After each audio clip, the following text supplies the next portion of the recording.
personal quarterback coach. We said he was perfect in warm-ups. I hope so. The rush hasn't started coming after you yet. There's no DBs in warm-ups.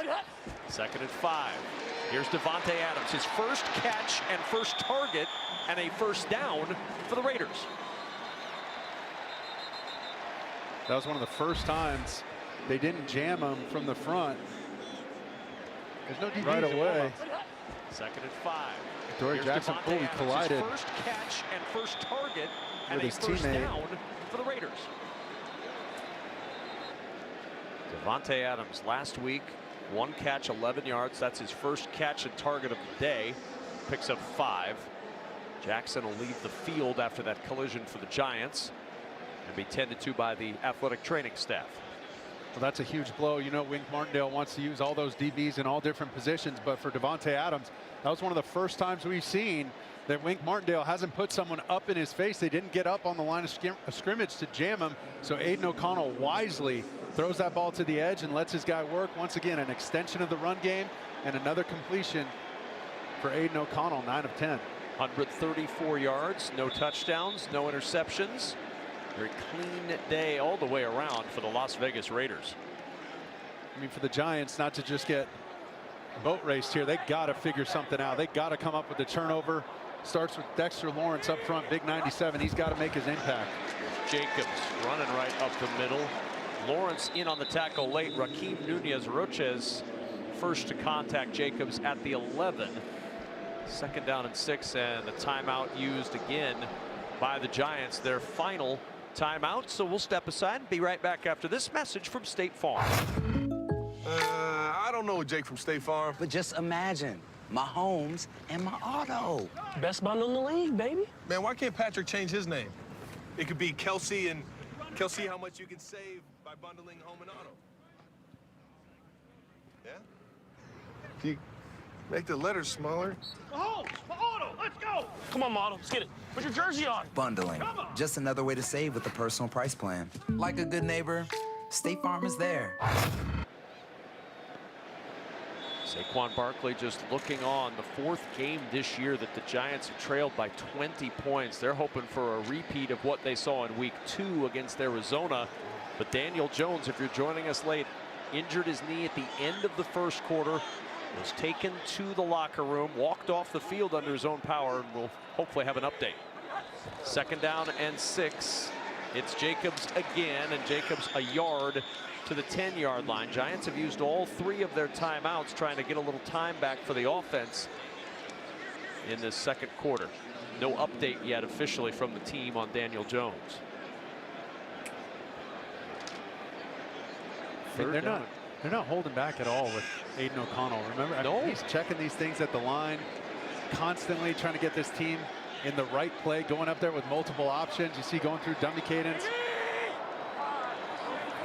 See him now, he's going to assess it, and they're going to burn a timeout. They don't like this look. But there's so much going on pre-snap for a rookie in his 2nd start. I mean, I can't impress that upon the viewers enough. He's got a million things going with a fresh coordinator, still working, figuring out how to work that button on the side. You see him holding his belt loop. Well, tell me about that, dude. You were talking with Bo about that prior to this game, like learn the button. Exactly right, because there's a slight delay when you push that button and you got to wait for a beep, and then you start talking to the quarterback. If you start talking right away, you miss the first part of the call and you just get the second part, and you're trying to play catch up and piecemeal these plays together. And there's a lot of verbiage in these calls, right? Oh, I mean, some of them are a paragraph and a half long, you know, so I just feel for these guys. I have some of these flashbacks in my head from my rookie year and getting half a call and trying to put it all together. It is a stressful deal, but Aiden O'Connell sure is handling it gracefully. I wondered why, when we were sitting with Aiden O'Connell the other day, you just started shaking your head and muttering a little bit, looking off into space. Now I know. Flashbacks to your days of missing half the play call. Exactly right. 3rd and 5. But there he goes again. You see him hitting his helmet, letting everybody know, alert, alert. He's checking all these plays. And on 3rd down, it's Jacobs again over the left side, lowering the shoulder pads. It's going to be short of the first down. At the 6, they need the 5. If you're Antonio Pierce, this is your first opportunity to make a big decision. Do you bring on the field goal unit, Or do you try to really push this game out of reach? I mean, because you're getting the ball in the second half, I think it's either way. You're really flipping a coin. You know what I mean? You're getting that next possession. I'm not worried about it. I think if he's feeling froggy, go for it, man. He's going to burn a timeout.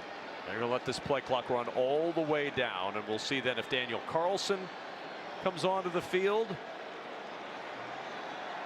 And I don't mind it at all. And this crowd has been itching for something to cheer about all year long, and they've got a little bit of that enthusiasm that we felt around the Raiders this week. They wanted to waste as much clock as possible to not give the Giants an opportunity and get it as close to 4 seconds so you could just end it with a field goal here. It's a smarter play. It's a safer play for the head man. It's his first job, the former Long Beach Poly Jackrabbit, baby. Got to be feeling good about the first half of this game. Super Bowl champion with the Giants, and shaking hands with his running back, who's got a season-high 86 yards in the first half. It's huge. And the turnovers, the pair of turnovers that they've gotten on defense has to fire up a defensive-minded head coach, giving his offense opportunities, running the heck out of the ball. I know those defensive guys love that. You got to believe the conversation with Josh Jacobs was like, I hope you're feeling good because you're going to get more carries in the second half. Yeah, go get some water and some oxygen on the sidelines. We're going to need you. 24-yard try by Daniel Carlson is good, capping a dominant first half for the Las Vegas Raiders. 4 seconds remain until halftime. And Antonio Pierce's first half as a head coach could not have gone much better. But for the Giants, it could not have gone much worse. This was at the end of the first quarter. Trying to get away from Max Crosby, working around Lawrence Cager, the knee, as Laura Oakman reported on the sidelines that he told Saquon Barkley it buckled. And then on the first play of the second quarter, came back out there, tried to plant, went down again. Kuntz got credit for the sack, but Jones left for the locker room.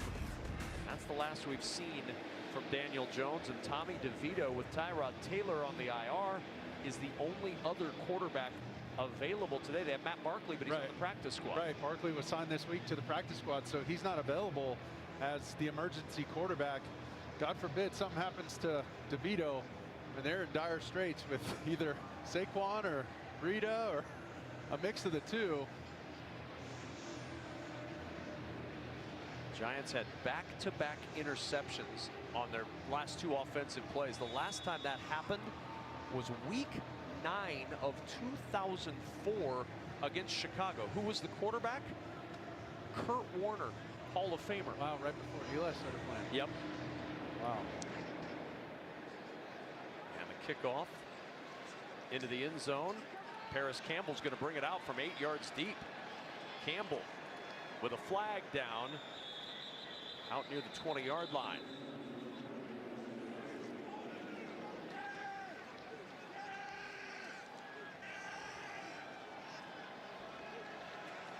Las Vegas had scored 6 total points in the last 2 minutes of the first half until today. Number 83 of the receiving team. The penalty is declined. This is the end of the first half. 10 points in the last 2 minutes has given Las Vegas a 24-0 lead. We now go to Kurt Menefee in Los Angeles for the Verizon halftime, which starts now. Welcome to the Verizon halftime, the official 5G network of the NFL. Well, as we welcome you to the Verizon halftime, a blowout right now for the Raiders. Let's check in on the big game between the Cowboys and the Eagles. All right, Dak Prescott warming up for the Dallas Cowboys on their way. Oh, well, actually in Philadelphia, setting up a little bit of pressure, stepped up, look, and then all of a sudden, Cavante Turpin wide open for, well, not wide open, but across the route, a 5-yarder for 14-7. Dallas until Jalen Hurts and the brotherly shove or the tush push, call it what you like. A 1-yard touchdown, Dallas 17, the Philadelphia Eagles 14. Bryce Young, #1 pick in this year's NFL draft. Colts are at the end at the Carolina Panthers. Bryce Young is intercepted by Kenny Moore down to the left side, back to the inside, all the way for the touchdown.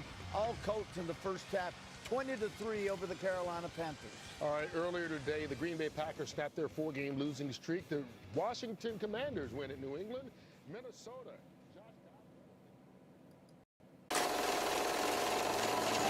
Great Pharaoh. The gift of Troy is a fabulous fabric from the land of the 5 rivers.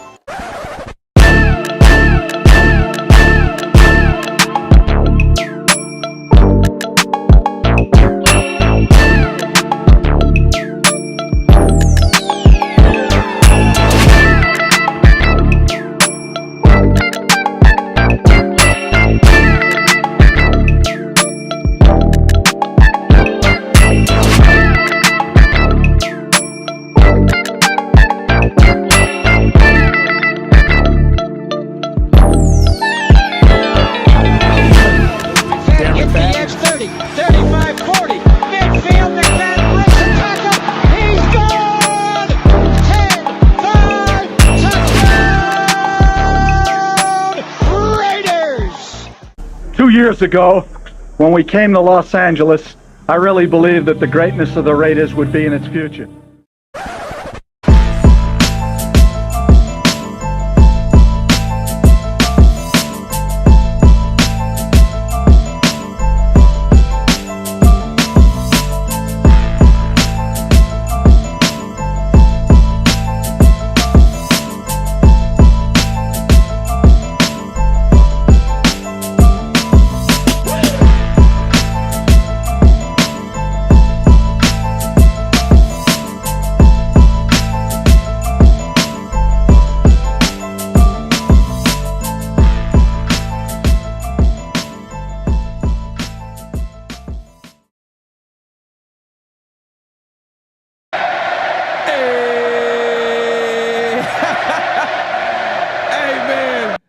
Hey man, I gotta do this one more time.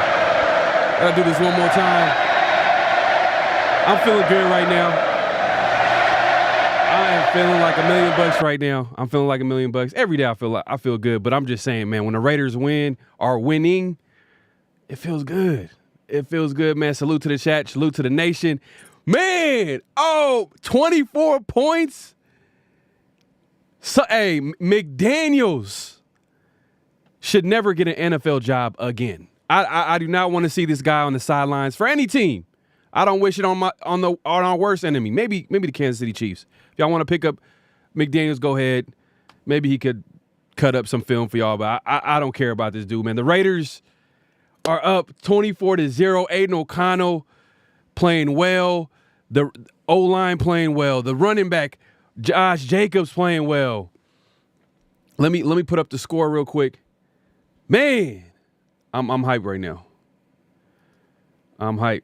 Let me put this up here real quick. Hold on one second. All right, let's see. Is it locked? I can't even.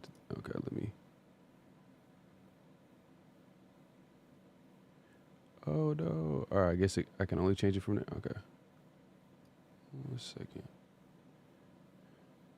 If y'all can see the score, man. Let me see who's up in the chat. 1 second. Let me see who's on the chat. Who we got? Let's see.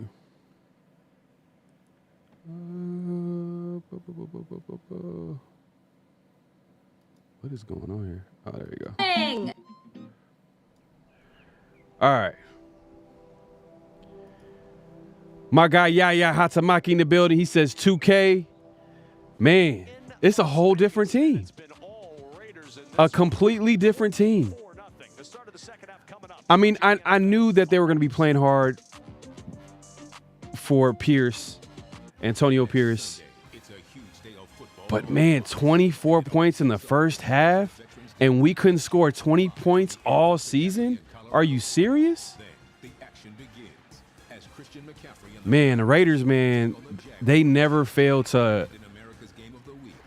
They just amaze you. Like, it's just wow. Like, oh my God, I'm kind of speechless right now. I'm like,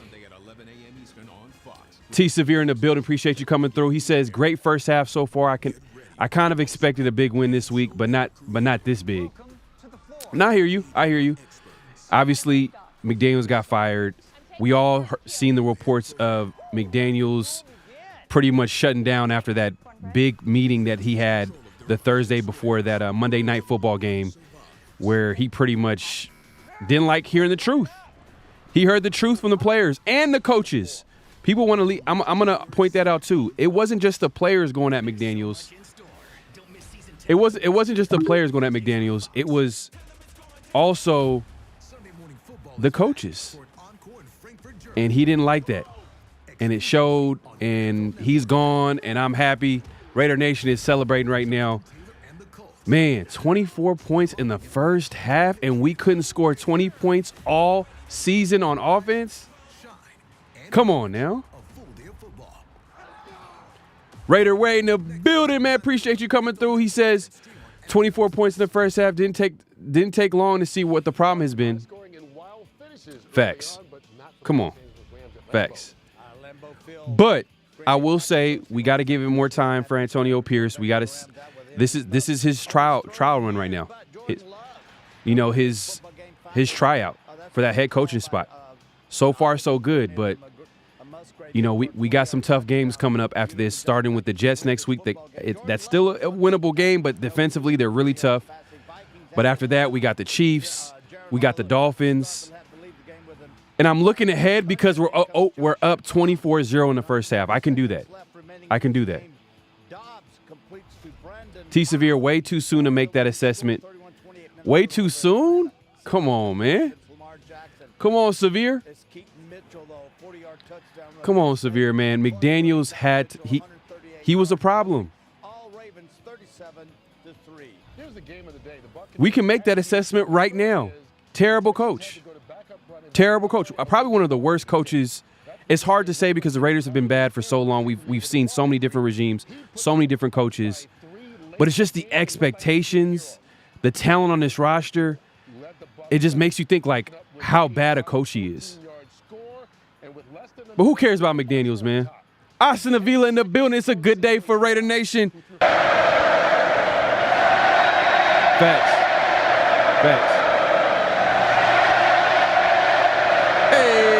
Hey, man.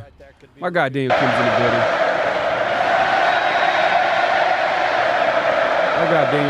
building. Appreciate you coming through. AJ Simpson in the building. He says, I haven't felt this good at halftime in years. Facts. $100%. 100%. When's the last time we've seen a blowout win? Every win that we've won this season has been ugly. Where we felt, we're happy the Raiders won, but we left with more questions than answers. Man, and we got to answer. And McDaniels was the problem. But we'll see. It is the first game in the Antonio Pierce era. Champ Kelly and him they're trying out for their positions respectively. So we'll see how it goes. But man, how could you not be hyped right now, man? 24-0 at halftime, and the Raiders couldn't score 20 points with an offensive genius all season long. And it's complimentary football. How many turnovers did we force? 3 turnovers? And I know it's the Giants. It's not a good football team. But how many times have we played to the level of the competition? Just a couple weeks ago, we were discussing that we lost against the Bears, which was a winnable game, and they destroyed us. So Raider Nation has to be excited. We got to be excited when we see something like this. But it's still wait and see. There's still 8 games left. Still a second half of the season left, man. But 24-0 at halftime. We are dominating. And I know we're facing a young QB. I get it. I understand. But come on now. We got to enjoy stuff like this because we don't get this too often. AJ Simpson, 2 picks. 2 picks, turnover on downs. Don't forget about that. These guys running around, making plays, facts. They're playing hard. They're playing hard for this coaching staff. Man, that's an eye opener. I mean, I get it. McDaniels, he's gone. First game, they're going to be energized. So it's still going to be a wait and see as far as how it's going to go for Antonio Pierce. Is he going to be the guy coming back? But if he finishes the season strong and we make a playoff run, or it's still early for that too as well. Mark Davis is not going to make the same mistake twice. EJ Raider in the building, man. Appreciate you coming through. My guy EJ in the building, man. It's been a minute. Daniel Kim says they're also interacting with Pierce and each other on the sidelines. Sidelines haven't been this hype in 2 years. Preach. It's the truth. It's the truth. It's the truth. 100% facts. Ja Raider in the building. My guy Trey Tucker. People called him a bust. He was worth the pick. Hey, I'm not gonna lie, man. Trey Tucker, when he got drafted, I was like, But he made play. He made a play out there. Aiden O'Connell looking good, man. Let's look at the box score. Let's look at this box score real quick.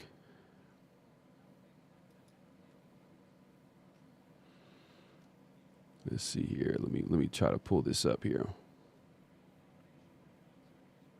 Man, I got you, man. I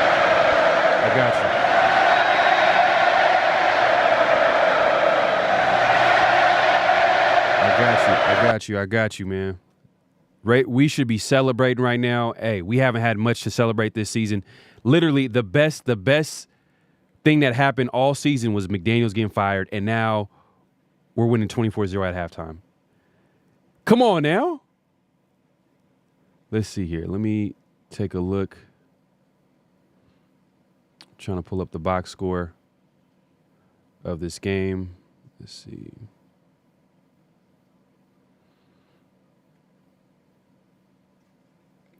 Man. 24-0. Let's see. I go here. Box score. Nope. We going here. Okay. Got the box score in front of me. Aiden O'Connell. And I'm going to put this up too for y'all. This is a live stream of the game, so I'm gonna let y'all. Very different conversation than the one I had with Antonio Pierce, who said, this is fun. But he said, my heart is beating way faster than I anticipated. But he said, y'all can hear that as well while we watching the game, enjoying the game. Y'all can hear the commentary as well as mine. So it's 1st and 10. Raiders got the ball back. First play. Aiden O'Connell drops back. Hanging in tough. Plenty of time. Oh. Is that a fumble? Davante Adams. Come on. Oh, man. Got to hang on to that one, but that was a great play defensively. That might look like – it almost looked like a fumble. With him by Banks. I mean, this has got to be an interception. He's got to make that play and turn around. Oh, almost an interception for them. But Davante Adams going to dive inside. Yeah, I almost thought that was picked too. Safety help over the top, linebackers underneath. Great pass. Triple teaming them. Wow, great pass. Great throw by Aiden O'Connell. It was. He could put that football. I was shocked that was their opening play. On 2nd down, it's Jacobs looking to get. Jacobs looking so good. Flag. Against Michael Mayer. It's a flag. He had Jihad Ward wrapped up and was. Aiden O'Connell 9 for 11, 134 yards, 135 yards, 12 yards per attempt per our average, 117.8 rating. Josh Jacobs, 18 rushes for 86 yards and 2 touchdowns. Holding, number 87 offense. 10-yard penalty from the previous spot. Replay, 2nd down. Man, this is unbelievable. All right, let's see. It's a holding penalty right now. Raiders up 24-0. Third quarter just started. Draw the attention of the officials, but this is how the Giants. Hey, I'm going to enjoy this game all the way to the end because I haven't seen a lot of these blowouts. And so now the Raiders. If you're a Raider fan, been behind the chains now, 2nd down and 20. Y'all know what I'm talking about. And the swing to the Andre Carter, and Carter looking Okay, Carter. Carter gets a big chunk of that yardage back, all the way to the 30-yard line, 15-yard pickup. Mm-hmm. We'll take that. 15 yards. We'll take that. Also, Mark Davis, after AP went to give him a heart, gave a handshake, you can hear Mark Davis say, "I lost a lot of money. Make it work." Whoo! I didn't see that, man, but if that's true, man. Hey, respect to Mark Davis. I just want to say I was skeptical. You know, I was doubting Mark Davis as an owner. I'm not going to lie. But respect to him for paying almost $100 million first down. Amir Abdullah. And the second all-time leading rusher in But he paid almost $100 million to get rid of Josh McDaniels. Not a lot of owners would do that. This little exit out the back door in between two blockers. The linebackers lost him for a second. Crazy. I mean, he crawled out of like a crawl space. That was great. I haven't seen that before. First down. Man, Aiden O'Connell looks so good too out there compared to what we've seen all season with Jimmy G out there, Brian Hoyer. It's crazy that McDaniels did not want to put Aiden O'Connell in the game. Hey, I'm going to bring up McDaniels. It's fresh on my mind, but I'm just like, okay, Aiden. Ooh. Adams got popped pretty good by Pinnock after that high throw. Really the first errant throw by Aiden O'Connell today. Yeah. He's just trying. He's trying to get Devontae involved right now. Give him a shot in this honey hole, this hole shot in cover 2. Great coverage. Hit. He's doing it with his shoulder, initiates the contact with his shoulder. Ooh. But gets a good hit. Lick right there. Mm-hmm. On Davante Adams, they've done an excellent job of eliminating him, and he's walking to the sideline awfully slow. Let me get back into the chat real quick. For Aiden O'Connell today, 11 of 14 with 8 Alex Marquez, we know that the issue was now Josh almost over 100 in the first half and 24 points. Oh. For Jacoby Myers. He had a step, and if okay. he leads him right, he's Come on, Aiden. Just need a little more air now starting long. There, you know it's going to be a blitz coming. Jacoby Myers just going to get right by him quickly. Martindale's going to throw a blitz at you. And it's Mayer who held. This is what our team was supposed to look like since day one. Facts. We've seen Hunter Renfrow catch the ball. We've seen Davante Adams catch the ball. We've seen Hooper catch the ball. We've seen Michael Mayer get the ball in his hands, even though I would like to get him involved a little bit more. Josh Jacobs is having a great game. Double mug. They're talking about these two defenders right inside in the A-gaps. 3rd down and 10. Drop back. Okay. What a strike to Jacoby Myers. There you go. First down, Jacoby Myers. 15-yard pickup. Move the chain. Let's look at what Jacoby Myers got right now. Let's see here. Jacoby Myers has, that might be his 3rd. I feel like he had more catches than it. It says 2 receptions. I think that might have been his 3rd. His 3rd reception. Calm under pressure and nails it. Former Purdue walk-on began his career. That's 2nd catch. String quarterback. It's 1st down and 10. Now starting in the National Football at the 50-yard line. Ooh. Josh Jacobs and Jihad Ward says thank you very much. Jihad Ward. You guys remember Jihad Ward? Loss of 3 on the play. Hey, man, McKenzie. Well, he's got a chance. He has some guys still playing in the league, man. Jihad Ward was the 2nd-round pick that we drafted with McKenzie. The running back years ago. He's still in the league playing with the Giants. Not the most mobile, little, stiffer, tighter. Hey, man. McKenzie need to get another opportunity. But that was an easy I feel like McKenzie needs to get another opportunity. The former Raiders 2nd-round pick back in 2016, Jihad Ward. 2nd and 13. O'Connell. Davante Adams with there you go. Catch. Nice catch. First down for Las Vegas. Cordell 3rd down is short. Once again. 3rd down is short. Now put Renfrow in the game.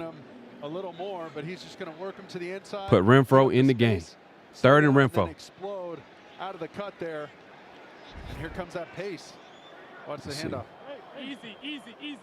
Hey, goal 81. Goal 81 on back. 58. Let's check into a pass here. AP and Champ Kelly are on an $85 million duo right now. Good point. First down, Adams. It's the Adams show right now. The 34-yard. Adam is getting a lot of looks right now. First half, they weren't really going at him. But when you're up 24-0, you can't really complain. He's been so calm and so steady. I mean, that's like elite it's the Adam show. Right there. You know Look, they're going to keep the top down on this defense. I'm going to get my God, Dodgers everything in the bill.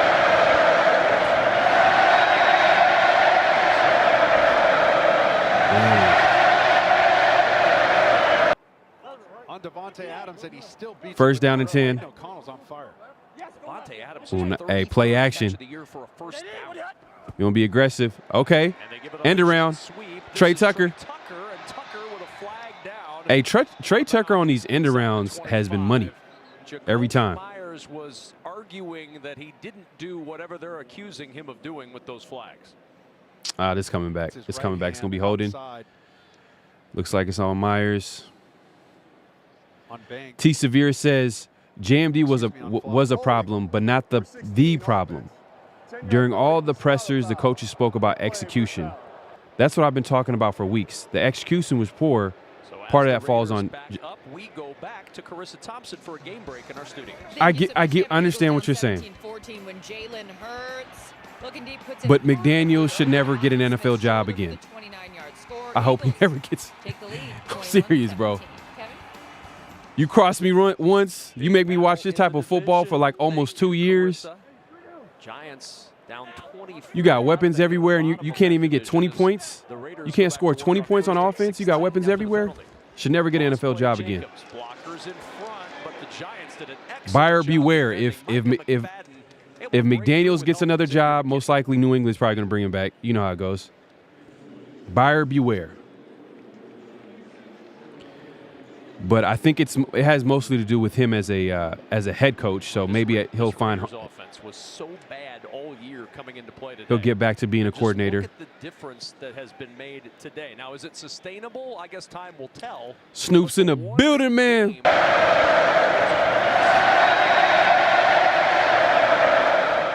Appreciate you coming through. 2nd and 15. Aiden O'Connell. Play action. There you go. Ooh. Incomplete with Deontay Banks, no penalty. From Maryland, providing the coverage, and now 3rd and long. Well, this is a great job. Hey, man, they're playing Devontae well right now. Seeing this in route. Tight coverage. Adams right here, but watch Banks. If you're going to undercut a route on defense, you better be right, and you better affect that throw and the ball.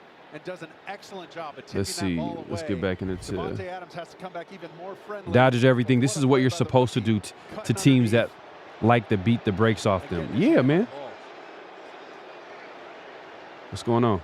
3rd down and 15 at the 39 All right. of the Giants. O'Connell out of the backfield. All right, Amir Abdullah. And Abdullah up the sideline. He's going to end up short hey, of the first go down. for it. Go for it. He does put the Raiders in field goal position at go the for it. 28-yard line of the Giants. Come on, be aggressive. Essentially going inside and almost setting a pick. Go for the kill. Embarrass his team. Abdullah from the safety spot with Pinnock, and 2 went inside with the tight end. And funny how a first-time play caller has these guys executing both run and pass game with a rookie QB. Whoo! A 46-yard field goal try for Daniel Carlson. Made from 23. Good snap, good hold, and a good kick from Daniel Carlson. Hey, man. I would love for them to go for it right there. But, you know, they're taking the points. I ain't mad at y'all. 27-0 is the score. 27-0. Sometimes just oh, man, it feels good to watch blowout games. Look at that. It's like a science project. When you're on the good side of things. Dodgers everything. If JMD was still the coach, would we? It's crazy. If McDaniels was coaching this game, I wasn't 100% confident that we were going to win this game, even though it's a winnable game. And to be fair, we're going against a backup quarterback, but still. Like I said, we played teams all season where we felt like we were the better team, or we felt like we had a chance to win the game, and we just kept it close all season. Agree, Pharaoh. We could have blow out the Packers, exactly. Steelers, Patriots, Bears, and we kept those 3 teams exactly. And you know what's interesting too is that the McDaniels lost the locker room when he kept starting Brian Hoyer and I think it was the Bears game, especially when he started Brian Hoyer, when everybody in that locker room wanted Aiden O'Connell to start. That was the beginning of the end. I'm sure they had thoughts of like, man, this guy doesn't know what he's doing. But that Bears game, man, was the beginning of the end. Yeah, hot to me. I was like, who will say playoffs first? Hey, man, I do got to do this real quick. I got to do this real quick. Playoffs? Don't talk about it. Playoffs? You kidding me? Playoffs? I just hope we can win a game. Another game. Hey, man, one game at a time right now. One game at a time. The Giants are not that team. They're not really that good, so it's nothing really to expect from them. But, hey, we'll take it. We'll take it. Daniel Kim, Facts Ray, plays look fresh. The Giants' defense is on their heels. There you go. T. Severe, I think guys personally didn't like Nah, it's not personally, bro. It's just, come on, look at the results. Come on, man. It's not about not liking him. I tried to buy in, but when you lose games where you're up 20-0, when you have so many pieces on offense and we're not executing, and you're pointing at the players. Yeah, players have something to do with it as well, but why are you getting like all these players on offense and you can't even coach a top 10 offense, a top 15 at least? We couldn't score 20 points, Severe. When you dislike the boss, you're not going to work as hard. That goes for football in real life. JMD couldn't motivate these guys. Facts. I agree with that for sure. For sure. Without a doubt. I agree with that. More on Antonio Pierce, head coach. I agree with that 100%. Nothing isn't enough for him because up 63-9 at halftime. Long Beach Poly High School head coach Antonio Pierce didn't like how the team looked. So instead of going into Daniel the locker room, got he jokes. took them behind the field and they ran for 20 minutes. Gassers. They got a delay of game penalty because they were late for kickoff. But Severe road doesn't matter. Execution, not trying to. Back me up, guys. I brought up the story to Antonio. He didn't crack Let's see. saying, Yeah, man. doing it right, man. Let him know. There was no mirth involved in that story. It was just. Oh, is it high? My bad. First down and 10. DeVito under some pressure, going to scramble forward. My bad. Is it too high? I got you. Let me know if it's good now. Let me know if it's good now. Raider Ray says, absolutely love the distribution on offense, getting exactly. And that's what we've been asking all season. Like, why are these players not getting involved?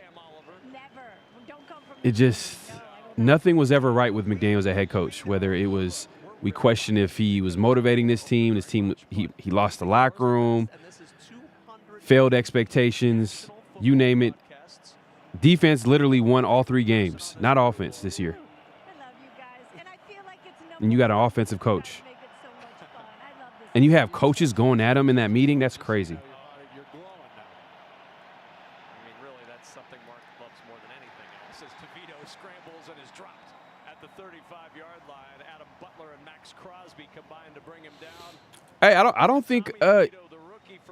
We'll see. The last 2 weeks, and his head is still spinning. Well, Mad Max. Well, one, DeVito's got to get rid of this football, but they're all over him from the jump, and Mad Max. Daniel, I'm not sure. Because last live stream, like I pretty much had it on the whole time, and I didn't get anything. So as long as I'm not showing it on the screen, I think that's the main thing, right? And the Raiders will go back to work. They are dominating this one. Max Crosby, a sack and a half. AOC still a rookie, and I'll take these small mistakes over throwing interceptions any day. Facts. Man. And hey, AOC, man, looks good, man. He's bounced back. Man, imagine if he played the Bears game. That game would have been so much better. But who knows, man? If McDaniels was coaching, it still would have probably been a loss, too.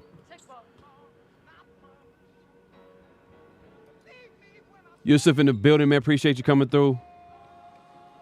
My guy. Man, most fun I've seen this team have in years. 100%. 100%, man. 100%, man. It's obvious. Offense, defense, Everybody's getting involved. Devontae doesn't have a catch in the first half. And he's jumping up and down. He's having a good time. He's one of the first people to congratulate Trey Tucker when he had that big catch. Let's look at this, how much the Raiders are dominating right now. Let's see. Okay. Jacoby Myers had 1 rush for 17 yards. I thought he had 3 catches. Jacoby Myers has 2 catches for 38 yards. Trey Tucker has 2 catches for 52 yards. Hunter Renfrow has 2 catches for 32 yards. Devontae has 3 for 25. Amir Adel has 2. How many receivers, running backs, tight ends? Michael Mayer has a couple of catches. Austin Hooper has a catch. DeAndre Carter's involved. Man.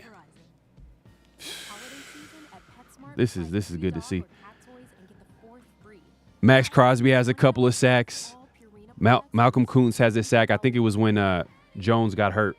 He got that sack. Nate Hobbs has an interception. I think he got that second interception on the rookie QB. Meek Robinson has an interception. Man, we're dominating right now. We're dominating. Let me look at the team stats. Let's see here.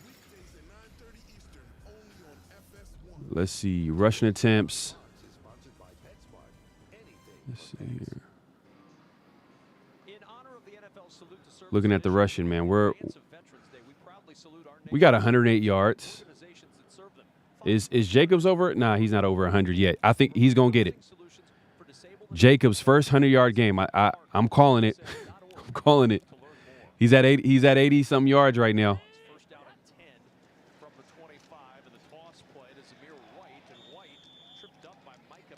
Come on, Zamir. Hey, if we see a Zamir get off, man, this will complete the game for the Raiders. If Zamir White gets like a long run or a touchdown. Ooh, nice hit. Nice hit. Let's see here.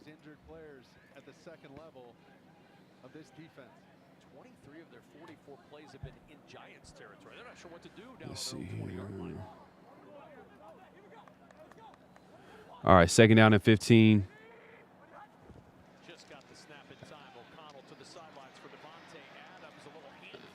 Okay.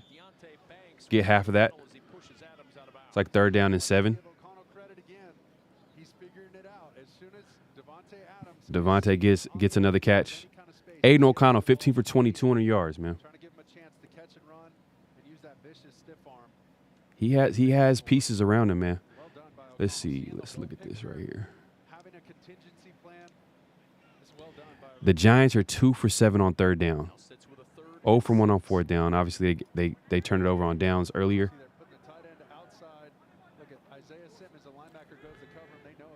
All right, 3rd down and 6. Ooh. Oh, come on, Myers. You got to catch that. That hit your hands. Come on, I'm seeing receivers drop passes. Come on. Right at Amir Abdullah, who was in there to pass block. Well, watch this. McKinney becomes the 3rd one. This is your casino blitz. It's 3 up the middle. And Aiden O'Connell, you feel him backing up. Oh, how do you not catch that, man? You got to help out the rookie QB right there. But it is what it is, man. We're up 27-0. It's all right. Got to catch that, though. Hit your hands. You got to catch it. So the 2nd 3 and out of the day for the Raiders offense. Let's see. Hold on one second. The deep man for the Giants.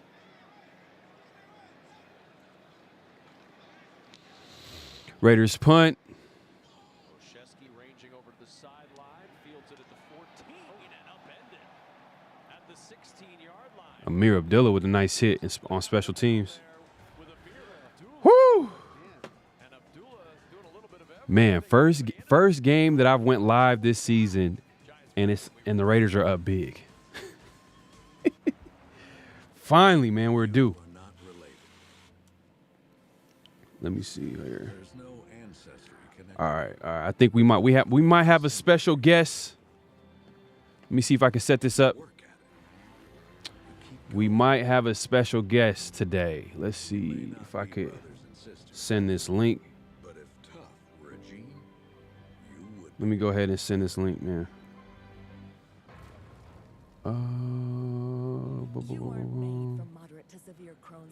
So I am not on StreamYard, so it's a whole different setup. Let's see. Entyvio helped many people achieve long-term relief and remission. Okay. Infusion and serious allergic reactions can happen during or after treatment. Entyvio may increase risk of infection, which can be serious. Although unlikely, a risk of PML, a rare, serious, potentially fatal brain infection, cannot be ruled out. Tell your doctor if you have an infection, experience frequent infections, or have flu-like symptoms or sores. Liver problems can occur. It's time to ask your healthcare provider about Entyvio. Go to entyvio.com to learn more about the #1. All right, I'm about to send this link to you in just a second. We're going to have a special guest. Jesse loves playing detective. But the real mystery was your ear. Mr. Controversy. There's a couple of y'all, but man, this guy, he be getting the chat riled up with his hot takes. Let's see here. Message. Let's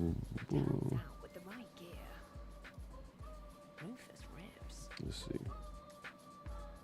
Let me show you what goes on behind the scenes when making a shakaroni. We created shakaroni my way, an extra large pizza topped with extra cheese and extra pepperoni. Okay. It's a simple recipe. We take everything you love, then we All right. I'm using a different software. Hopefully this will work. But check your IG. Severe. Check your IG.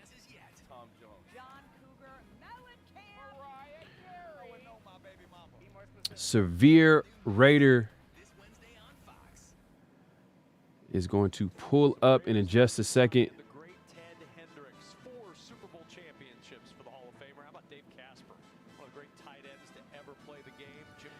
T Severe is going to make an appearance with his hot takes. He's going to get everybody riled up. I already know.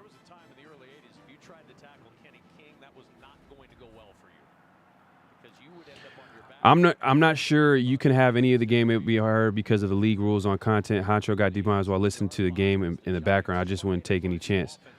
Okay. Is that how he got demonetized? Okay. Okay. Thanks for the heads up. Appreciate that. Let me see. I'll just put it on like this.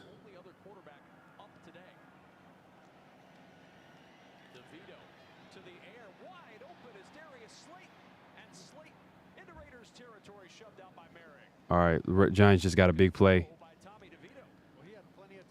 Let's see. Hold on 1 second. Severe, let me know if you got the link. Check the link.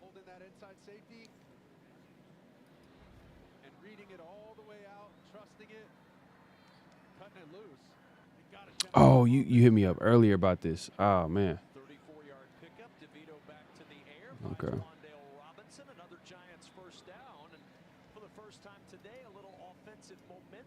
Yeah, 20 yards. All right, let's see.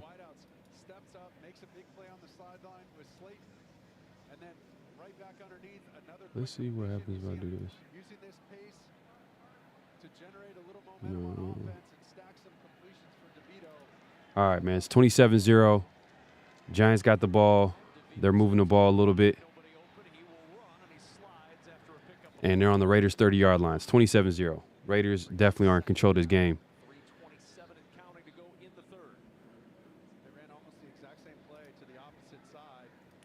AJ says we can realistically put 40 today. Still a lot of time left. Yeah, I would like to, but man, the receivers got to catch the ball. We're kind of losing focus right now.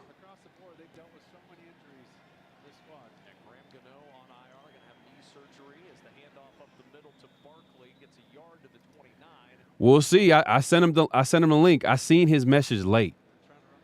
He hit me up earlier. So Severe, if you want to pop in, I sent the link, so check it out.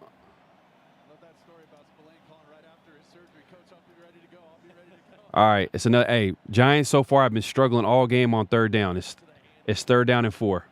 They got a rookie QB back there. Daniel Jones got hurt early in the first quarter, I believe. Early second quarter, late first quarter. And I don't think he got it. They ran the ball, and I think it's going to be 4th and inches, 4th and 1. Yep. Yep. Let's see.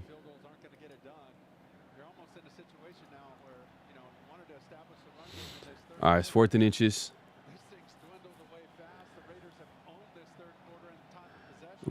Giants are 0 for 1 on 4th down. They're in shotgun though. Flag. False start. False start. Oh, is it offsides? Yes. Kick that field goal. Y'all don't want to be shut out. Y'all don't want to get embarrassed. Kick that field goal. He's on the end of the line of scrimmage, and he's just going to flinch right inside.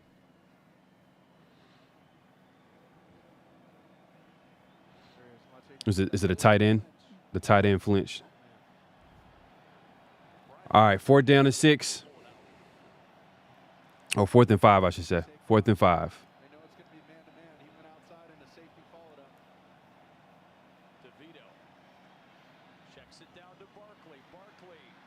Oh. Come on, Moore. Got to make that play, but Barkley made a great play. First down. 27-0. It's 27-0, and I'm into the game right now. I'm watching every play.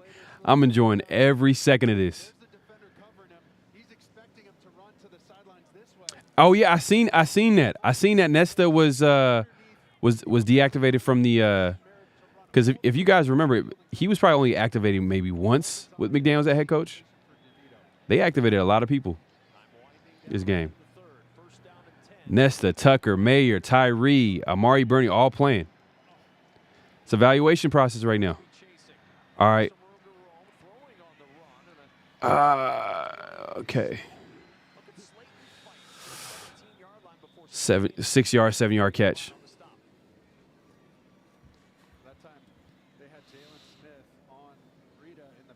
Man, this is pretty much game over.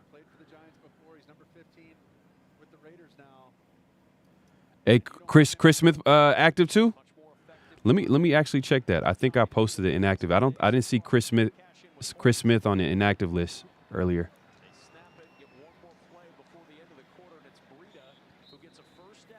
All right, first down. Hey, they're taking like 20 minutes to move the ball down the field while they're down 20. Okay, I think we might have someone. I think we have someone backstage. Mr. Controversy. He laughing. All right, let me pull it up. This is the first time I've had a guest on this software. Hold on, let me see if how I add you on here. Add them to. Okay, I think I should be good.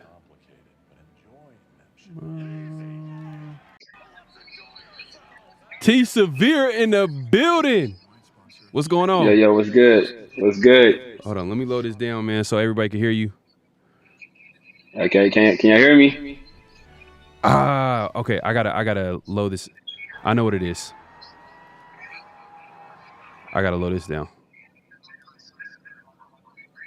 All right. Say something real quick. Yo, can you hear me? Yep, I can hear you, man. Severe, man. What's going on, man? Man, yeah, what's good? My God, man. It's been a minute. Last time I seen you was at that Pittsburgh game. Man. Imagine if Aiden O'Connell was playing. Imagine if McDaniels got fired before that game. I don't even think he would have to get fired. I think we should have just, at that point, we should have just let it, riding with the growing pains. At that point, he was kind of in self-preservation mode. So instead of letting Aiden take his lumps, He was worried about I got to win as many games as I can and try to hold on to my job. And I think eventually that's what ended up costing him. He would have just after that Chargers game, which was horrendous. I think he kind of got shell shocked and he didn't want to get a rookie chance. But he should have just at that point, let him take his lumps, and we'll be better for it. If not, at the end of the year, going into next year. We would have been a better team. Just having eight at the helm, man. Jimmy obviously was not the answer. I had high hopes for him, man. But just looking at the film, just as much plays, as much yardage and plays leaving on the field, it was just like I would be watching the all-22, like literally like screaming at bro, why don't you see this? So it was just frustration, man. That goes to Josh, man, and I think they made just not even mistakes in terms of who they had active on game day, where the starters were, but just in personnel, like they had an opportunity to go up against CJ Stroud, and they thought what Chicago was asking for was too much. And now we're seeing CJ Stroud, and there's almost nothing that would have been too much. CJ Stroud is what everybody wants Caleb Williams to be, and Caleb Williams is not going to be that guaranteed. Well, not guaranteed, but almost guaranteed. They're saying that it's echoing when. Let me see if I could figure this out here. I don't know what's going on. Let me see if I could bring this down over here. Solo.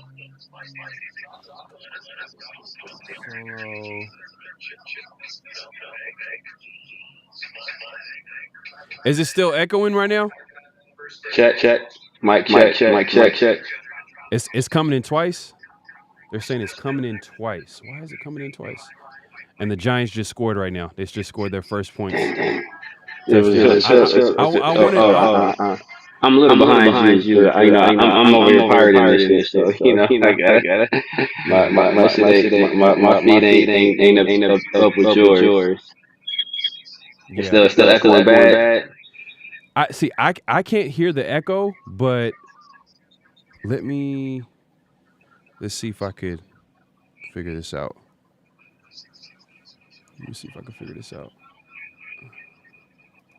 Interview.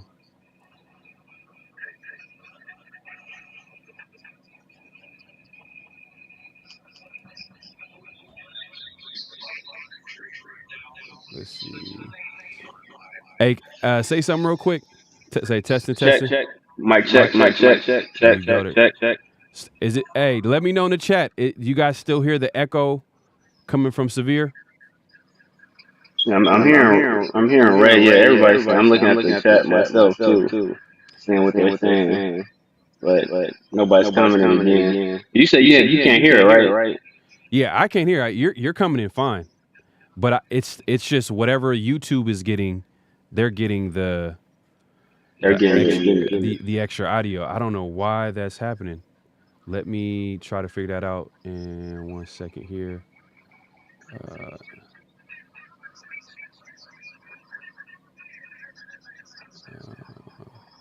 They said it was okay at the start.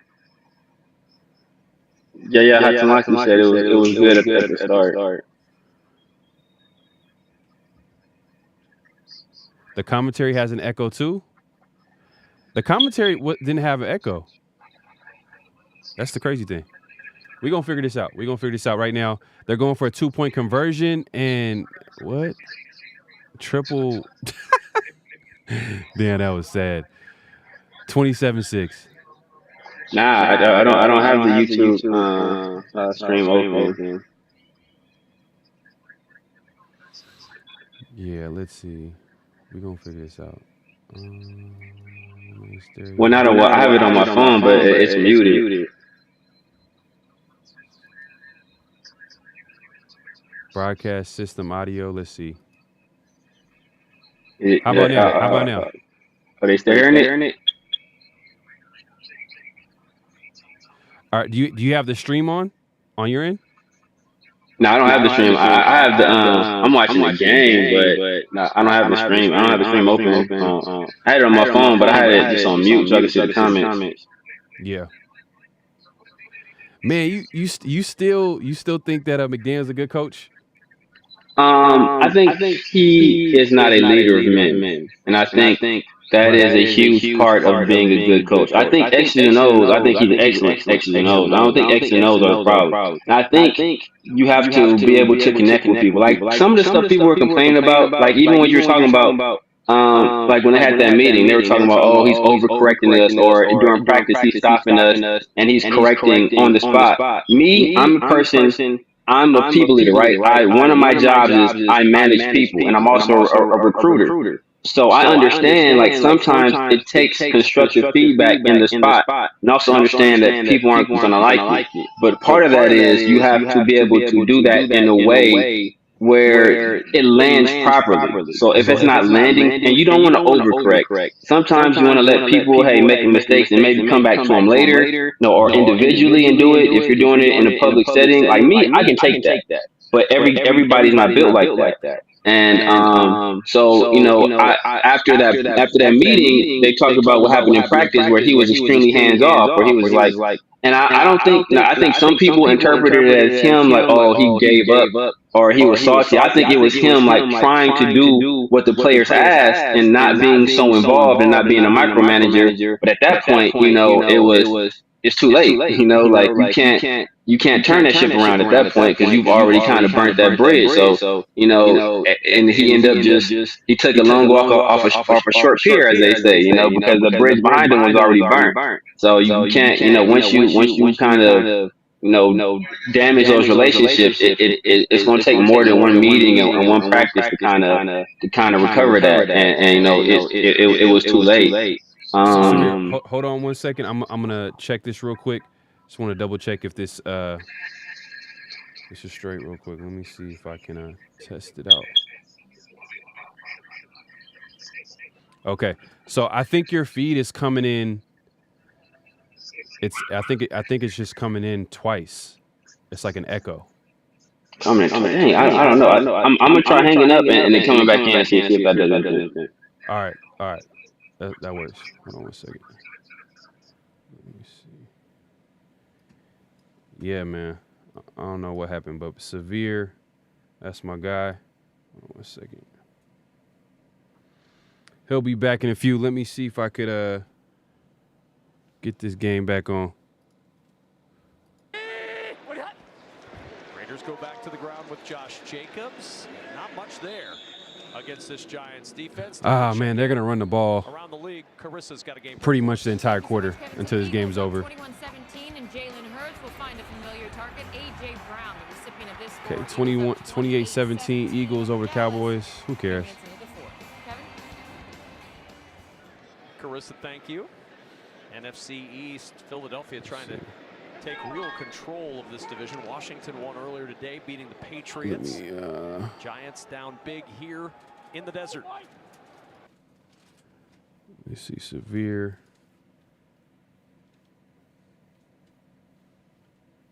Hey, call back again, Severe. I think I had you for a second. Hold on 1 second.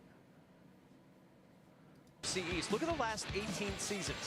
There has not been a repeat champion. It's the longest streak of any division in NFL history. And of course, the Eagles, if they hang on in that game, will at least move a little closer to getting a repeat NFC East championship. They're threatening to run away with this, and the Giants desperately needed a big win here today on the road to get a little momentum. See him signaling out to these guys in the bottom of your screen. Ooh. Miscommunication that time. That looked like it was going to get picked. Renfro and Myers back out there. Cordell Flott just blasted. That looked like it was going to be picked off. And Renfro just got smacked. His left hand, and knew it was going to be a quick throw to the edge. Man, Renfro just got smacked. And watch, just a quick catch and throw. Flott was all over it. That ball's got to be on Hunter Renfro. But an incompletion stops the clock on third down. I mean, that's big for the Giants. Back-to-back 3 and outs now, forced by this Giants defense. And Cole will punt it away. Shesky to the 10. Shesky works it out to the 20. All right, defense, close it out. Down near the 23-yard line. Close this game out. Pull them out on the tackle for the Raiders. Can Tommy DeVito build on that momentum of the last drive? 27-6. Raiders are winning. Great debut game for Antonio Pierce. Raiders are playing hard. Defense dominating. Offense playing well, whether it's running the ball, passing the ball. Players are getting involved. Something we haven't seen all season long.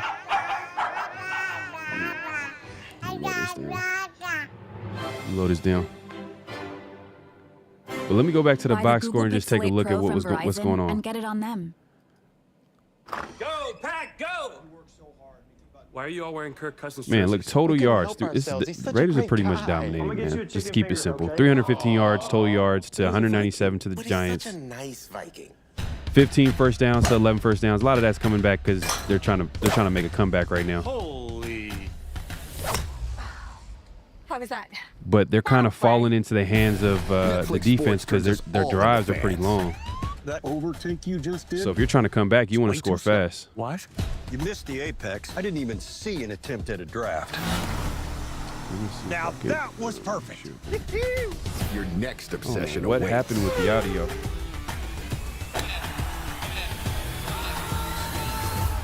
Comfy? Such a great guy, right? I wish Kirk would tuck me into bed. Who says that? That is weird.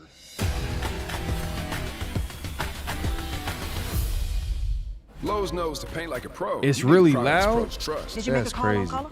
Blue 42. Actually, it's Dallas Cowboys Navy. I like that because I play for the Cowboys. You got this. We got you. How'd you get that mixed with your combo? These fries and rings? At BK, you can build your combo. Frozen Coke too? Yep, sides and drinks too. All good. You know what I'll do? I'm gonna send you. On game day, you see our strength, but we see yours too.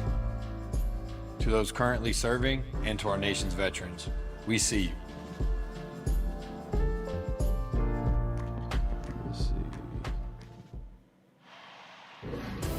Here's today's game snapshot brought to you by Google Pixel. Let's see if I Antonio can Pierce send you this before the real quick. game, getting ready to go for his first game as head coach. And Josh How's the Jacobs audio up a now? lot. Couple of touchdowns. Is the audio? Is 7 it yards super rushing for loud? Jacobs. Is it echoing? Interception, Let me know. 2 sacks from Max. And the Raiders up by 3 touchdowns, 27-6. But Giants take over, fresh off an effective and successful touchdown drive led by Tommy DeVito. All right, Giants dropping back, pressure, rolling out. And DeVito's just going to go out of bounds. That's a sack. The chance to throw it away, but What? Crosby chased him out. That was a sack, I think. Rolled out of bounds. That's crazy. I think Max Crosby just got a hat trick. He got 3 sacks. Spins out of it, takes a great angle to cut off DeVito. The game volume is playing at the same volume as your mic or louder. What a motor. He's played every snap again today, as usual. Barkley weaving through that Raider defense and down to the 29-yard line. Just a little draw play trying to keep this. Hold on 1 second. I'm going to figure this out. Guard and the jump cut from Saquon. Hey, man, it wasn't a perfect day, but hey, we'll take it, man. Raiders are winning 27-6. Let me go ahead and fix this audio real quick. Boom, boom. Let's see.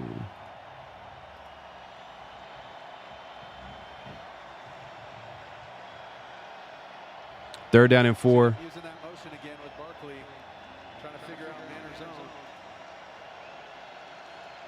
3rd and 4. Steps away from pressure, in trouble. DeVito spins and down he goes. Bilal Nichols with the sack. That was camera. Well, Crosby trying to get his 3rd sack of the game. You see him working around the edge on Neal. There he goes. See how quickly he knocks down the hands of the offensive players as they try and block him and pushes them right into Nichols. with the cleanup sack. And I know Antonio Pierce doesn't show it, but he's fired up for this team. All right, it's 4th and 5, 27-6. Back out there on defense because the Giants got to go, Mark Sanchez. On 4th down, DeVito, nobody open. Buying time. Now he finds the Ooh, oh, what a hit by Meek Robinson. of Isaiah Hodgins by Amik Robertson. Another huge defensive play for Robertson. And the Giants Testing. Let me see. How about now? Can you hear me? There are some serious collisions in the middle of the field. All right, perfect. Yaya Hatamaki, appreciate it. I don't know what happened. We're going to make it happen. We're going to make it work. Let me, Severe has some good things to say. No problem. So what are all those for? Let me get him on. Hold on 1 second. Let's see.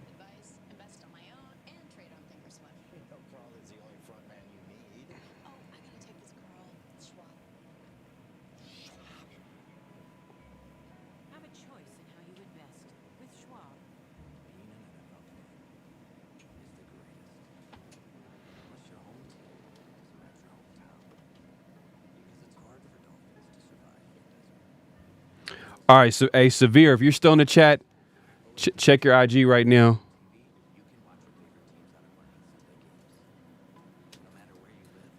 Hold on 1 second. Let's see if I could hook this up real quick. Camera. All right.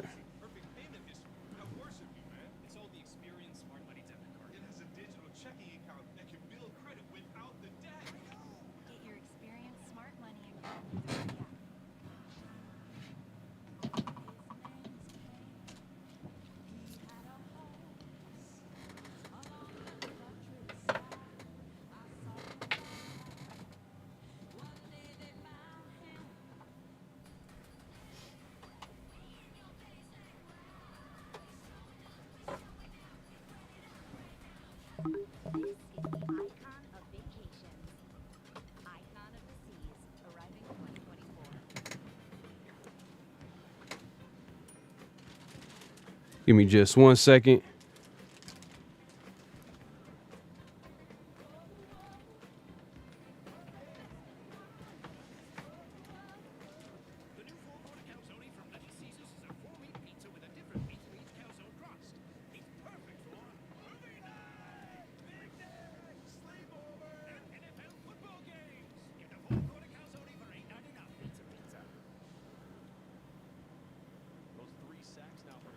All right, let's see. We back. We back. What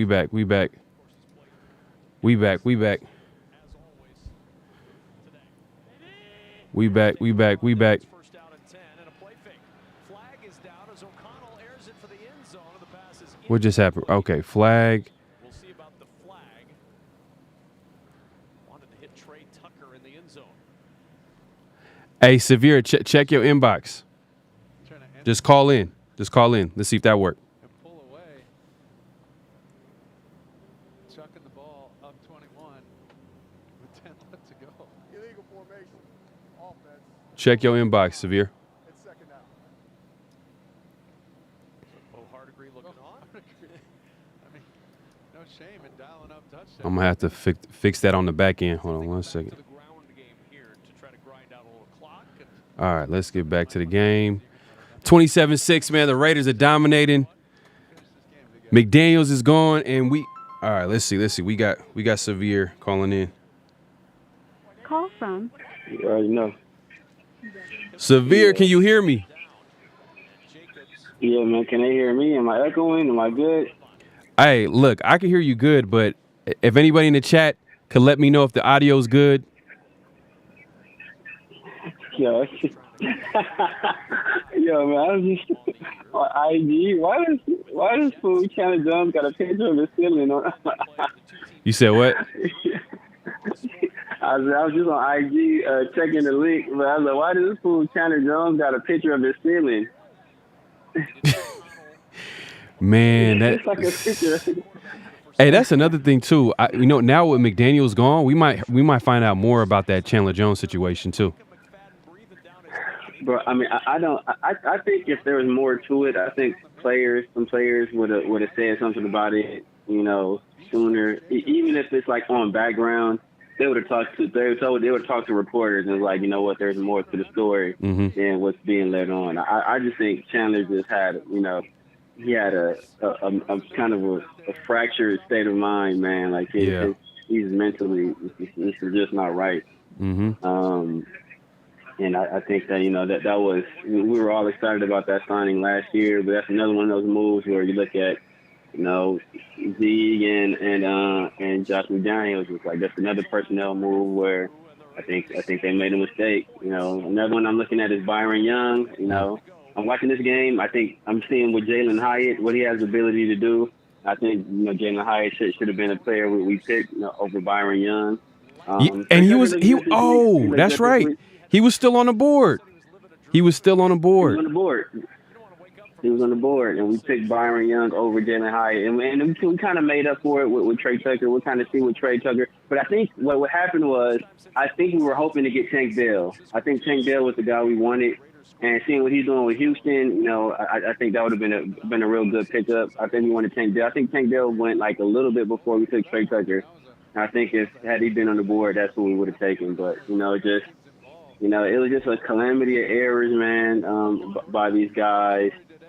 And and that's on Ziegler too, because you talk about the Byron Young. I mean, that's definitely on Ziegler. And I think people have said it in the past, and I kind of didn't want to go with that narrative. So I think it's a situation where they're like, these guys, sometimes they outsmarted themselves. And that they made decisions where sometimes you gotta go with the obvious thing, right? Like Jalen Hyatt, he's one of the best receivers in the draft. He's available there. Go ahead and take him. Jalen Carter's on the board. He is the best player in the draft. Go ahead and take him. Or if you want C.J. Stroud, you believe he's a franchise quarterback. I thought he was the best quarterback in the draft. I've said many times within the first 3 years he's going to be the top 5 quarterback. It looks like he's already looking like a top 10 quarterback his rookie year. So, hey, no matter what they're asking for, you go up and get him. But, they thought they can outsmart the league, and it proved that they could not, man. So, that they paid for it with their jobs, man. I don't mind Josh McDaniels not being the coach.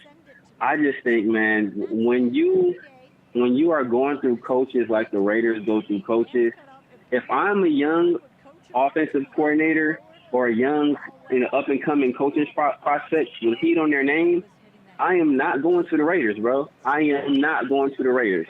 I'm going to, unless you're going to have to pay me a ton of money and give me, like, Josh McDaniels got 6 years, still got fired a part of the way in the year, bro. You have to give me, like, 8 years and, like, a gang of money for me to come here. Other than that, I'm not coming here because there's no job security at all.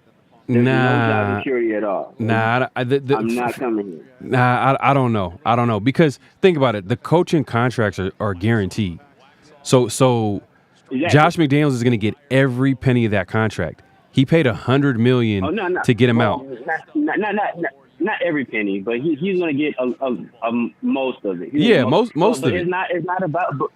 But it's not about just the money. Part of it has to do with your reputation as a coach. And the fact that, I can get fired, basically because, hey, the owner, he got yelled at by some fans, or the fan base didn't like me, or like at any point I can lose my job. That goes on my resume. And that's going to carry forward for, like, Josh McDaniels has been fired early twice.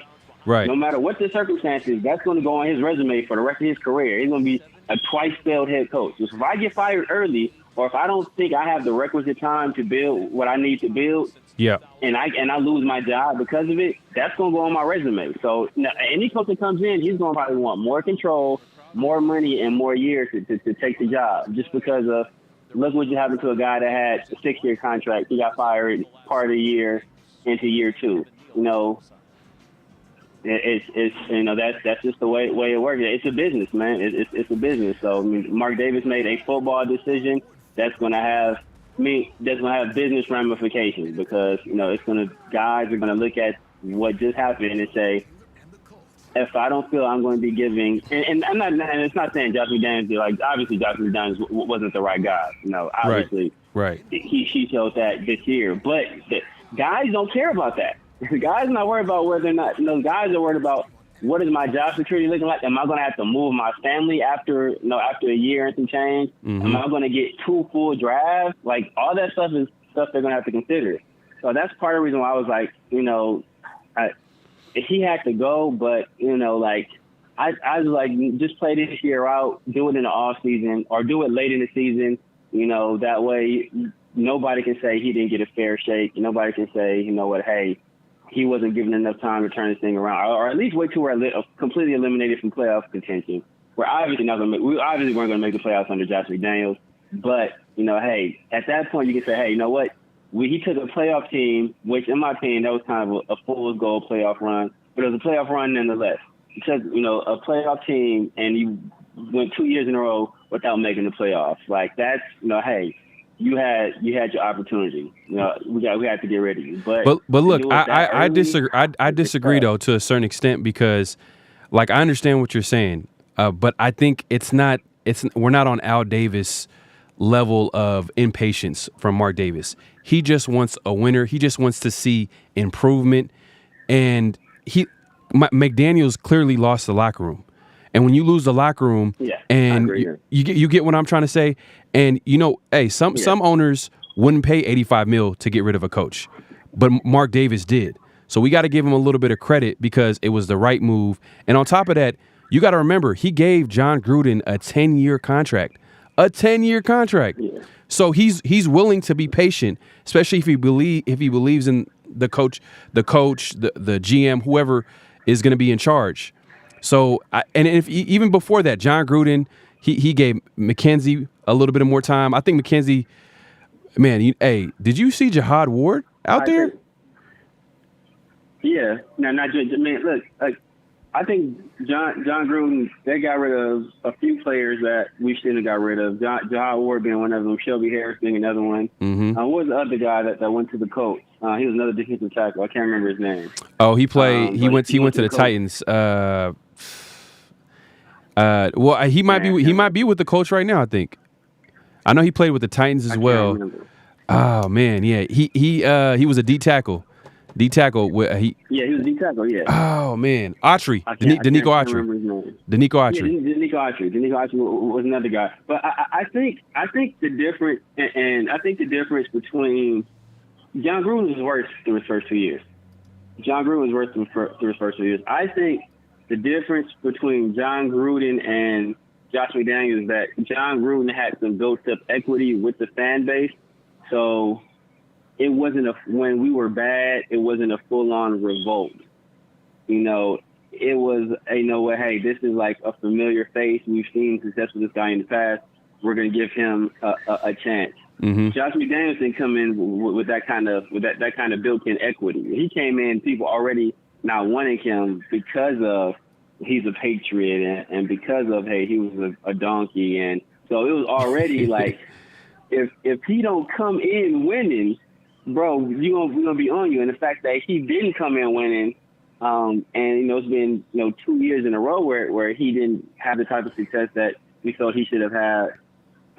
It was easier for Mark Davis to say, hey, you know what, I'm gonna go ahead and get rid of this guy because he's, the fan base doesn't like him, the players don't like him. Like just 3 weeks ago, Mark Davis was telling people to smarten up. You know what I mean? So it's like, I think, so I think it was just a constant fan. And look, that's going to be something that comes into consideration. If a coach feels, if people want to be able to lose and win their way, if they feel that I'm trying to do it the right way and they feel their way is the right way, but if fans don't like it, then that's going to be that's like I said, that's the consideration they're going to have to say. Like if I start losing and the fans turn against me because we're losing, but I know I have a plan in place but the fans aren't liking the plan, I can lose my job because of that. That's something people are going to take into consideration. So I think we have to be very careful with this next job, because when like, remember, like, you know, we've already been through how many coaches with Mark? 8? Oh, 8 is it already? Yep. You know, eight coaches, including interim. Yep. Interim and regular coaches. Yep. So I mean, we say it's not Al Davis level. And it's not Al Davis level just because Mark Davis doesn't make a show out of firing coaches, right? He's not pulling out a projector and you know, and firing dudes like that. But you know, he's been like, I don't think he gave Hugh Jackson a fair shake. You know, like, he was a guy that wanted Hugh Jackson gone. I think Hugh Jackson shouldn't have been anywhere near player personnel. Yeah, I think Hugh Jackson got fired. I think he got fired for that the Carson Palmer trade. Yeah, so I'm saying, like, I think he shouldn't have been anywhere near player personnel. But that's the year we brought in Reggie McKenzie, and all the reports were saying that Reggie McKenzie was okay with keeping Hugh Jackson on as head coach. They had a relationship in the past. I want to say they shared an agent or something too. But Mark Davis made the call to get rid of him. Mark Davis made the call to get rid of Jack Del Rio. You know, a year after Jack Del Rio took us to the playoffs, the very next year we didn't have a winning record. You know, Jack Del Rio had to announce his on fire, and we bring in John Gruden. We struggled through, you know, years of playing bad with John Gruden. I don't think Mark Davis is innocent here. Like, I'm not saying that he's innocent. He's definitely made his fair share of mistakes as an owner. Hey, to be honest with you, I was skeptical of Mark Davis moving forward as an owner for the Raiders. I'm thinking at this point, if we can't win with you as an owner, and he's taken he took over in 2011, and like you said, he's had 8 different head coaches, different GMs, different regimes, and you're also the reason why Bisaccia didn't get brought back. And I understand Bisaccia. I kind of understood it a little bit. Come on, man. Bro. Come on. He's been a special teams corner for 20 years. It was just a really unique situation. Like, it was Gruden's team, and they were pretty close-knit team, and they took him to the playoffs, and I get that. So I understood what Mark Davis was trying to do. He was thinking steps ahead. But I agree with you. Like, if the Hugh Jackson thing is true, that's on him. You know what I mean? But Hugh Jackson, look, has he fared well outside of the Raiders? You know what I mean? No. As Hugh Jackson, he hasn't fared well outside of the Raiders, but he has fared well with the Raiders. You feel like he had done well with the Raiders. Yeah, you know, we were that offense, man. It was fun with him and McFadden, and he was able to. If we don't lose Jason Campbell, if we don't lose Darren McFadden, you know, that's a different. You know, that's a hell of a team we had there. You know, we were Jason Campbell diving for a first down away from, you know, having a real good run. And then we kind of punted on the season when we, you know, had to bring Carson Palmer off of his couch. And that whole thing, you know. Severe. Ray has a question for you, not to cut you off. He says, you okay with Champ Kelly getting the GM job? I'd be okay. That depends, man. That depends on what was Champ Kelly's level of involvement with these moves that were made. You know, like some of these moves that were made, like I said, first of all, the Jalen Carter thing, the decision not to go up and get C.J. Stroud, the Jalen Hyatt thing, you know, like what was his level of involvement with these things? What was the level of involvement? I mean, obviously, we assume that Jimmy G is a Josh McDaniels, Dave Ziegler thing, but, you know, was that something he signed off on? Was he okay with that move? Like, these are all moves that have been proven to be, you know, bad decisions. So, you know, it depends. I think he's a guy we interviewed for the job, and I think the fact that we did this kind of non-traditional thing where we hired a GM and coach together, I think that kind of spelled disaster, because I think that the thought behind it was a good thought behind it, where you bring in a head coach. I'm behind. Yeah. But where you bring in a coach and the GM, and they have synergy and they have a good partnership, but, you know, hey, if football ain't broke, don't fix it. You know, most teams, they hire a GM, the GM hires the coach. So I kind of would prefer that model. Like, you know, I know the first name that's going to come to mind is Jim Harbaugh, and he's getting in trouble at Michigan, so that might expedite his exit.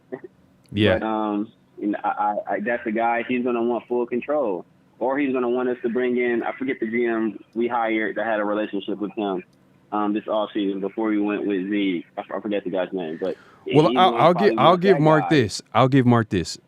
He's definitely made some mistakes. You know, if he's over here, you know, he probably should have stayed with Versace at least one more year before making a decision on the head coach, because that was a team that was pretty close.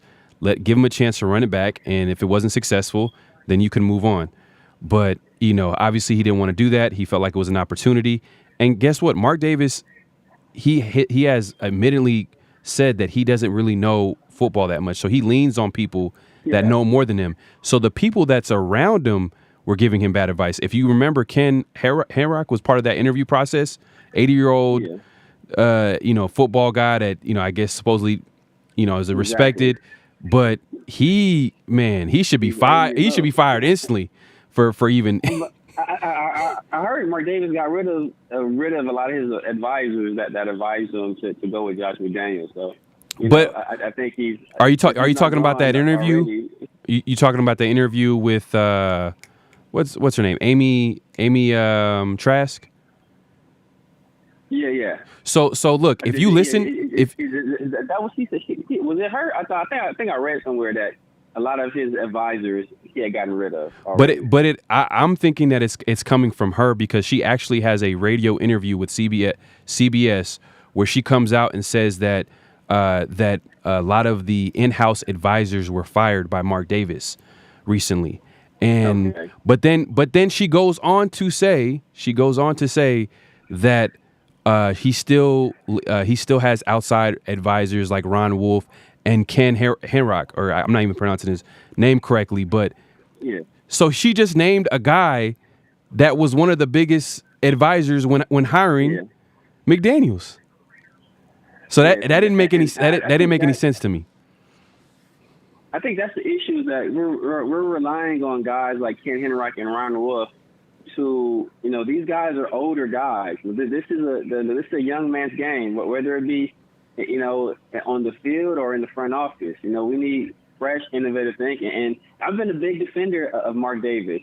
I just think that sometimes, you know, you have to play chess and not checkers, right? Right. You have to think 2 and 3 step moves ahead. How does me letting go of this guy now, how does this affect my future ability to bring on quality talent, whether it be in the front office or as a head coach, right? All that stuff that has to factor into your mind. And, you know, I think that we're going to be able to, as a Raider fan base, you know, we're putting a positive spin on it just because, hey, we just wanted to exercise that demon, wanted him gone.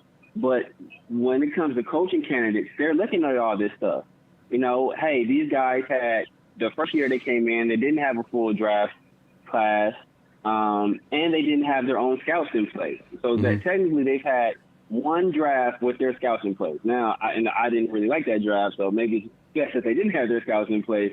But, you know, like, people are like, all this stuff is, you know, this stuff that fans, you know, us casual fans, we don't look at that stuff. But people behind the scenes and these agents and you know, these people that are in these circles, these NFL circles, this is stuff they talk about.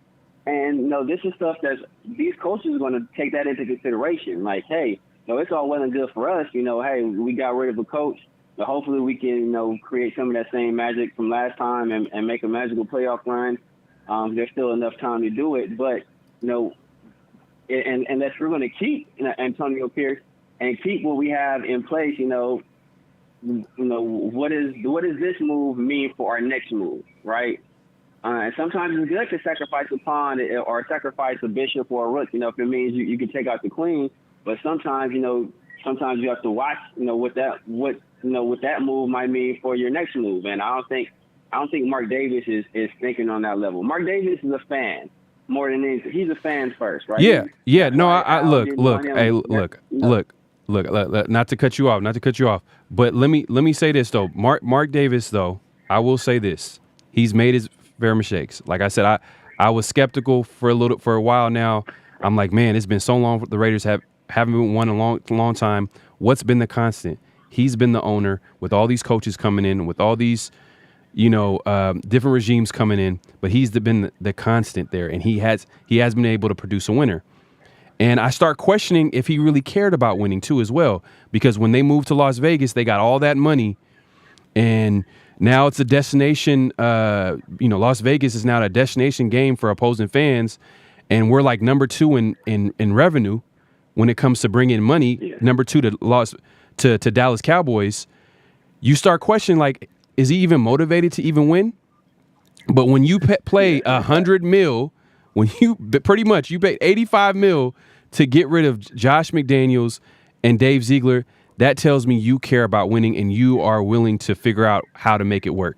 In my opinion, for it to work long term, to be a consistent winner, like you said, he's admitted that he's not a football guy. He needs to hire somebody. Yeah. He needs to hire somebody. I don't know if it's a vice president of football operation, if it's whoever. He needs to hire someone that can make that can make these big decisions when it comes to the franchises, because obviously he's proven that he hasn't gotten it right. He's tried. Like, think about it. He got McKenzie. He got McKenzie. He hired a head coach. He got McKenzie, and he let McKenzie choose his head coach. You kind of said that he didn't want Hugh Jackson, so obviously he fired him. But then he got Dennis Allen in there, and then that didn't work out. So he matched McKenzie with Del Rio after that. That obviously didn't work out. He matched Gruden with McKenzie. Yeah. Obviously that 1 year didn't work out. Gruden then chose his own GM. That didn't work out, because if you remember in that press conference, that opening press conference with McDaniels and Ziegler, you remember what they said? He said he wanted that synergy, because that pretty much told us that Mike Mayock and Gruden were butting heads in the building when it came to making decisions. So obviously that didn't work. Well, I think that situation was everybody kind of knew John Gruden was the boss. It's hard for you to be, your GM should have final say. Your coaches should have input, but your GM should have final say. And that situation was with, basically John Gruden having final say on everything. I don't think that's the relationship that works. I think Josh McDaniels and Dave Ziegler were more on equal footing. Josh Jacobs just broke 100 yards, by the way. Not to cut you off. Josh Jacobs just broke 100 yards. Man, this is crazy. It's crazy. But go on. Yeah, I think this was a big. But to Mark Davis, I never questioned Mark Davis, his intentions. I think he always had the intentions of building a good football team. I just think that sometimes he's not coming from it from the perspective of an owner. He is a fan of the Raiders first, so he makes decisions almost like as if a Raiders fan was making decisions. Right. And I don't think that's always the best thing, right? Sometimes you have to be able to remove if he's grown up in the Raiders, right? That's all he's ever known. So, and that's one of the things Al Davis was worried about, was that, he didn't think he could be the guy because he was too close to the players. And he was like, he was the guy that, he would let his emotions dictate his decisions. And sometimes you have to be, you have to be cold in this business. And I think this move was, while it was a cold move, I think it was not a move that a lot of owners would make. I think it's a move. But you got to give him credit, though. You got to give him credit, because even Al Davis said that he said he didn't think that Mark Davis would be a good owner because he gets too close to the players. Exactly. But I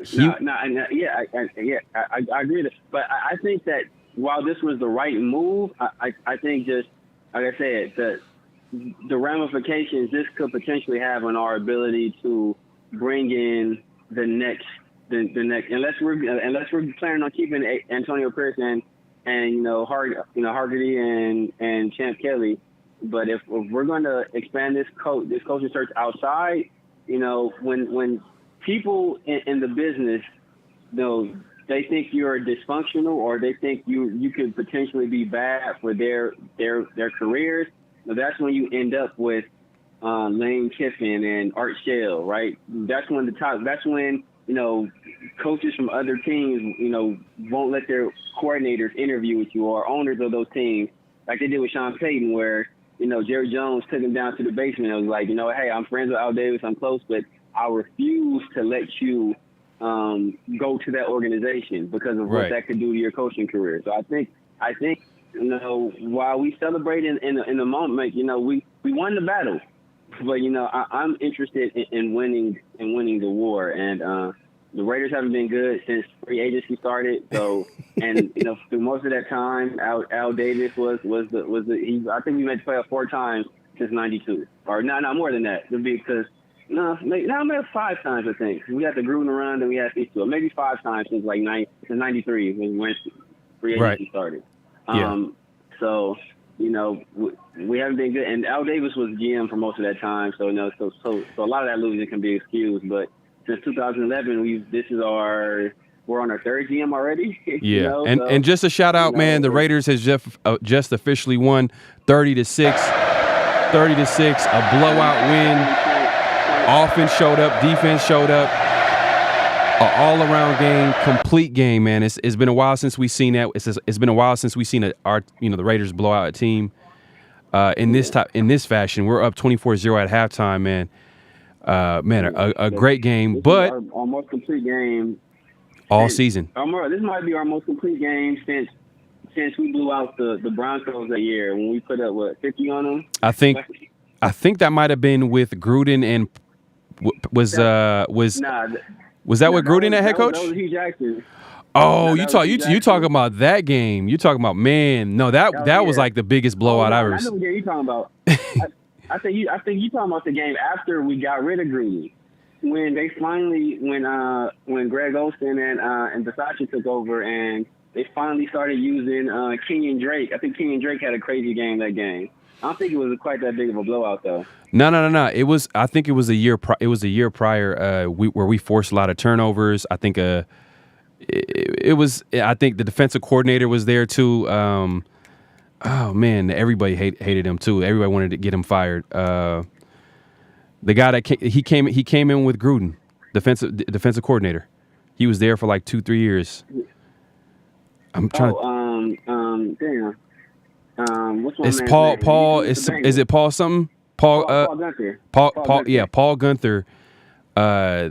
He was defensive coordinator at that time, and it was kind of a blowout. Okay. But yeah, I do remember that Denver game where we had McFadden and we were running the ball. I think Tom Cable the head coach at that time, and Hugh Jackson was the offensive coordinator. Was it Tom? Maybe it was Tom Cable was head coach. I remember Hugh Jackson was calling the offense. I remember Jason Campbell. I remember Darren McFadden went crazy that game. That's when Al Davis was alive. I think that was in 2010 or 2009. It was like 2009 or 2010. Probably. Yeah. Probably. I think it was 2009. Tom Cable was the head coach. We went 8-8 that year. Hugh Jackson was the offensive coordinator. And we remember how that. I think Tom Cable got fired at 8-8. Yeah, Tom Cable got fired. I think I think he pissed Al Davis off because we were 8-8. And then it's like the pressure to close up the season. He said we're not losers anymore, or something like that. Yeah, and I think Al Davis was disgusted, bro. Yeah, he's disgusted.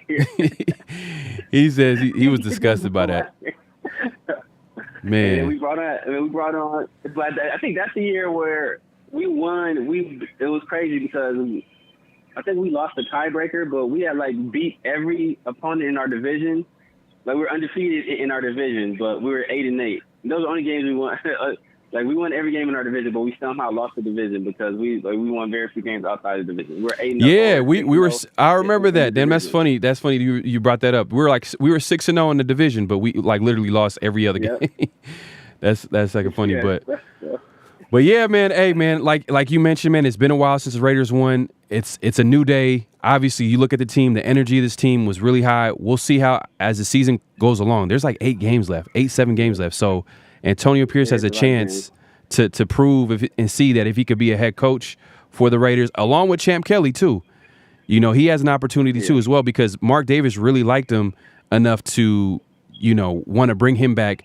And exactly. Yeah, so Champ Kelly was more of a Mark Davis guy. and then obviously Ziegler hired him as an assistant GM. But, we'll see how it shakes out, man. In my opinion, man, I noticed that all of the GM candidates, it's all been first-time GMs, if you think about it. Yeah. Every one of them has been first-time GMs, guys that's learning on the job. Yeah. You hear Mark Davis talk about Ziegler in the offseason. If you remember, I think it was with Vic Tafur or one of the beat writers, where he kind of implied like he still has a lot to learn because, he got an ego or whatever, and he tried to play it off like it wasn't a big deal. But a lot of people pay attention to those comments, and, fast forward, he's not with the team anymore. So in my opinion, if we don't go with Champ Kelly, if this, for whatever, we don't win enough games and, obviously we move on, I feel like they should go with an experienced GM, if that's possible. And Mark has money to play with. He can get one of these GMs, bro. Look, I'm telling you, bro. He's paying $100 million to get rid of McDaniels. He has money to play with, man, and people are paying attention. And I think I know you were saying that like he fired McDaniels less than 2 years on the job, but I think that's more of an extreme example. If you look at every other hires he gave him kind of plenty of time to like show him. Like I think Del Rio had 3 years on the job. Dennis Allen, he had 2 years, right? At least 2 years. Dennis Allen got. Did he get fired to his second? I think he might have gotten fired. Went to a second year. Was it on his second year? Or did he get 2 years? I think he got 2 years. I think he got 2 years. I want to say. He got 2 years. He got fired part of the way into the third year. I want to say he got fired part of the way into the third year. He didn't make it through yet because that's when old boy took over. And then he had everybody like very the football, and everybody was clowning us for that shit. You talking about Tony, the late Tony Sperano? Yeah, he I remember Sperano, that. Yeah, he's like bury the football. They're like, what these dudes doing, man? Hey, man, he was trying anything to get that job, that head coaching job. But yeah, man, I think, man. Yeah, man. But hey, man, the Raiders won 30-6, man, a great win. Next week, I think we play the Jets. The Jets, I think, right? So, I'm optimistic, man, but I don't want to get too excited about this win because I know everybody was juiced up off of getting rid of McDaniels. Mm-hmm. I don't want to be in a situation where we can't this was like one of those adrenaline games where we like play it out of our minds, and then I'm expecting us to come out and do it again, and then like be disappointed. So I'm optimistic, but I'm a little bit guarded in my optimism. If that makes sense. Yeah, Daniel Kim says I think Champ should get the job. And he goes on to say he's very well respected around the league. I read somewhere about I think he's saying that he's a cap guru. He's a cap guru. We should keep on staff too. Yeah, hey, I'm not. Go ahead. Yeah, no, I'm not against keeping Champ Kelly. I mean, like I said, it depends on how involved he was in some of these moves. Mm-hmm. Some of these moves have looked very, very bad. Like right now, the Hunter because that was probably because of Josh McDaniels, but the Hunter Renfrow contract doesn't look great. The Chandler Jones contract looks horrible. Like there have been some questionable moves that they've made, but I'm not opposed to keeping him, especially like you said, if he's a cap guru, he knows the cap. I wouldn't mind keeping him on staff. If for nothing else, then to do that. Yeah, no doubt. Hold on one second. Hold on one second. But yeah, so moving forward, they're going to be playing the Jets next week. Do you think that's a winnable game? I think that's a winnable game. I think that game is going to be a lot bigger of a test than this game because the Giants are just a horrible team. The Jets have talent everywhere. They've been kind of in the same situation as us, except like a little bit of the inverse. They have a crazy talented defense. They have an offense that can win them games. They just have bad quarterback play. We've had a crazy talented offense and a defense that can help us win games, but we've had bad quarterback play. So I think that game is going to be a big test for Aiden O'Connell, just because it's going to be a lot different. Dexter Lawrence is a monster, but Quentin Williams, I think he's probably, if not the top 3, top 5 defensive tackle in the league, and he's more of a pass rusher than Dexter Lawrence, in my opinion. So he's going to have some issues there, and they have some very good corners on the outside. They have solid safety play. Like that's a legit defense. And No, Robert facts. Saleh is a legit defensive coordinator. So I think it's going to be a tough game. I think we can win it. We have the weapons to do it, but I think it's going to be a big test for us. Yeah, hey, respect to Aiden O'Connell, man. This was a big matchup. Like not a lot of people talk about that. Wink Martindale is a blitz guru. Like he throws all types of exotic blitzes. Yeah. It helped that like Josh Jacobs ran for 100 yards. He was definitely effective. I think he got to 100. I think he lost yards, so he finished with 98 yards for the day. Man, that's messed up. They literally showed on the screen that he finished with 101 yards, and I think he lost yards on his last carry. Yeah, that's cold. Oh man, he got his first 100-yard game of the season. They took that away from him, but it is what it is. But I think that Josh Jacobs running for pretty much 100 yards today really helped out the offense, helped out a young QB, kept it on, kept them at like easy down and distance. So Exactly. But Aiden O'Connell, that's gonna be huge test. Aiden makes some nice throws too, man. He makes some real nice throws. Yeah. He makes some very good. He missed some reads, but no, that's to be expected. Did worlds better than Jimmy and Brian did. Pretty much at any point this year. So, I think it was an impressive performance. I think we called a good game. See, but that's the thing. I don't want to say we called a good game because the issue in the past, I don't think it was play calling. I know that there's some of these plays were new, like that Jet sweep to Jacoby Myers. That was different. But we've run that play before with DeAndre Carter. We've run it before with Trey Tucker. So it's not like we were doing new things. We were just doing things better.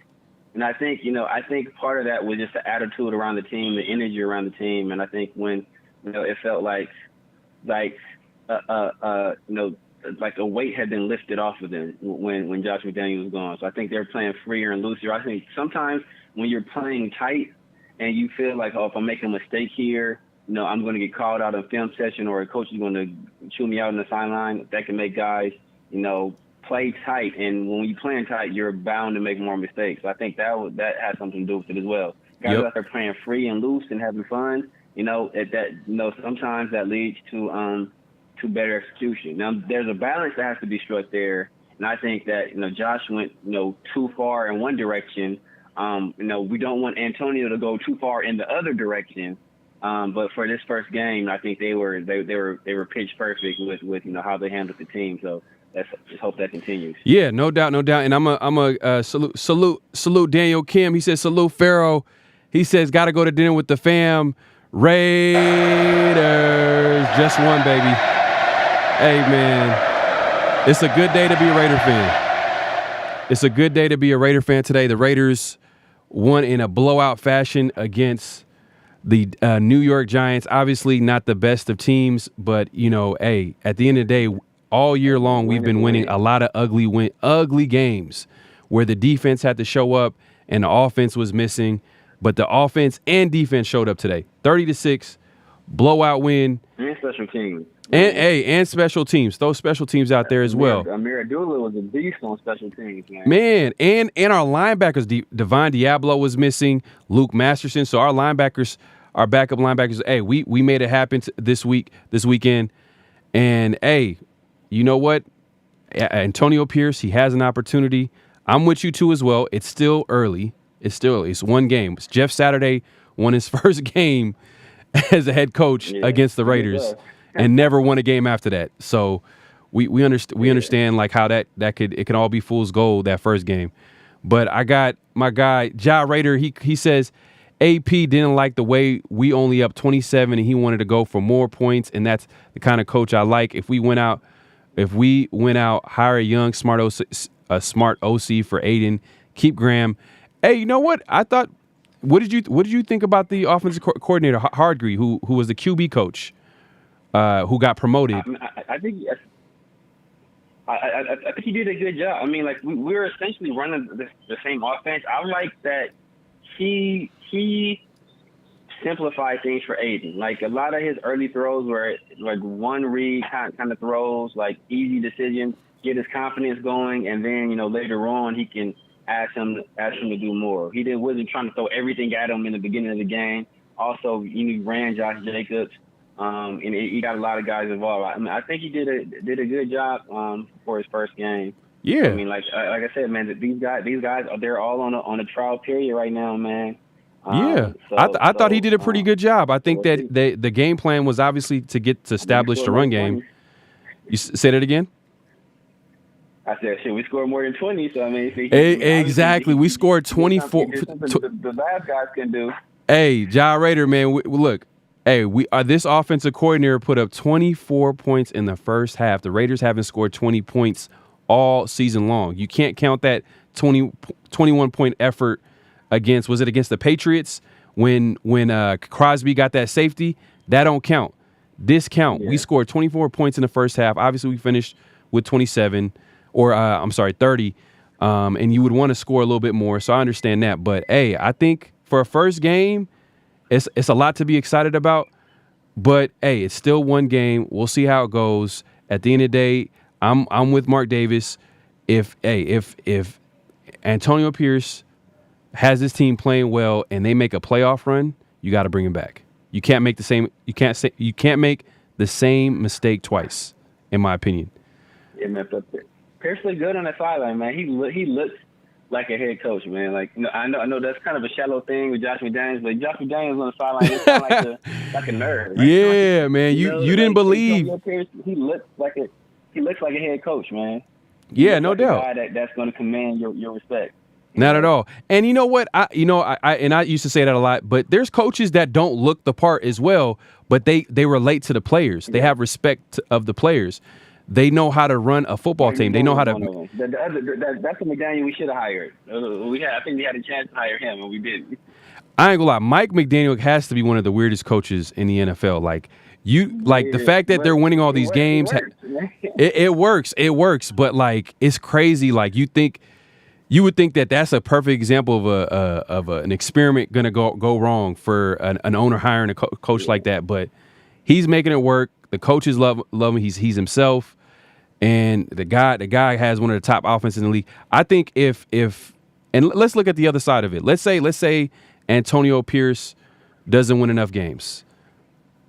Who would you want as an offensive? Who would you want not as an offensive coordinator, but that's probably me telling you who I would want. But as a coach for the Raiders. So I'm obviously everybody knows about the offensive coordinator from Detroit. I think that is an obvious choice. But I think the guy from the Texans, I think his name is Bobby Slowick. He has been doing an excellent job with C.J. Stroud, and I think man, Stroud looks good, bro. Man, I'm not gonna say I told you so, but I was telling people about Stroud. Hey, man. Stroud, he put on a show. But so Ben Johnson and Bobby Slowick, I think those are guys that are at the top of the list. There's another defensive coordinator. I forget who he's a defensive coordinator for. I forget, but those are the two guys that are at the top of my list. Is Bobby Slowick. Oh my God! Real quickly, let me tell the people C.J. Stroud's numbers today against the Tampa Bay Buccaneers, a defense that's pretty legit. You know, they got some veterans on there. Todd Bowles, he'll take advantage of a young rookie QB.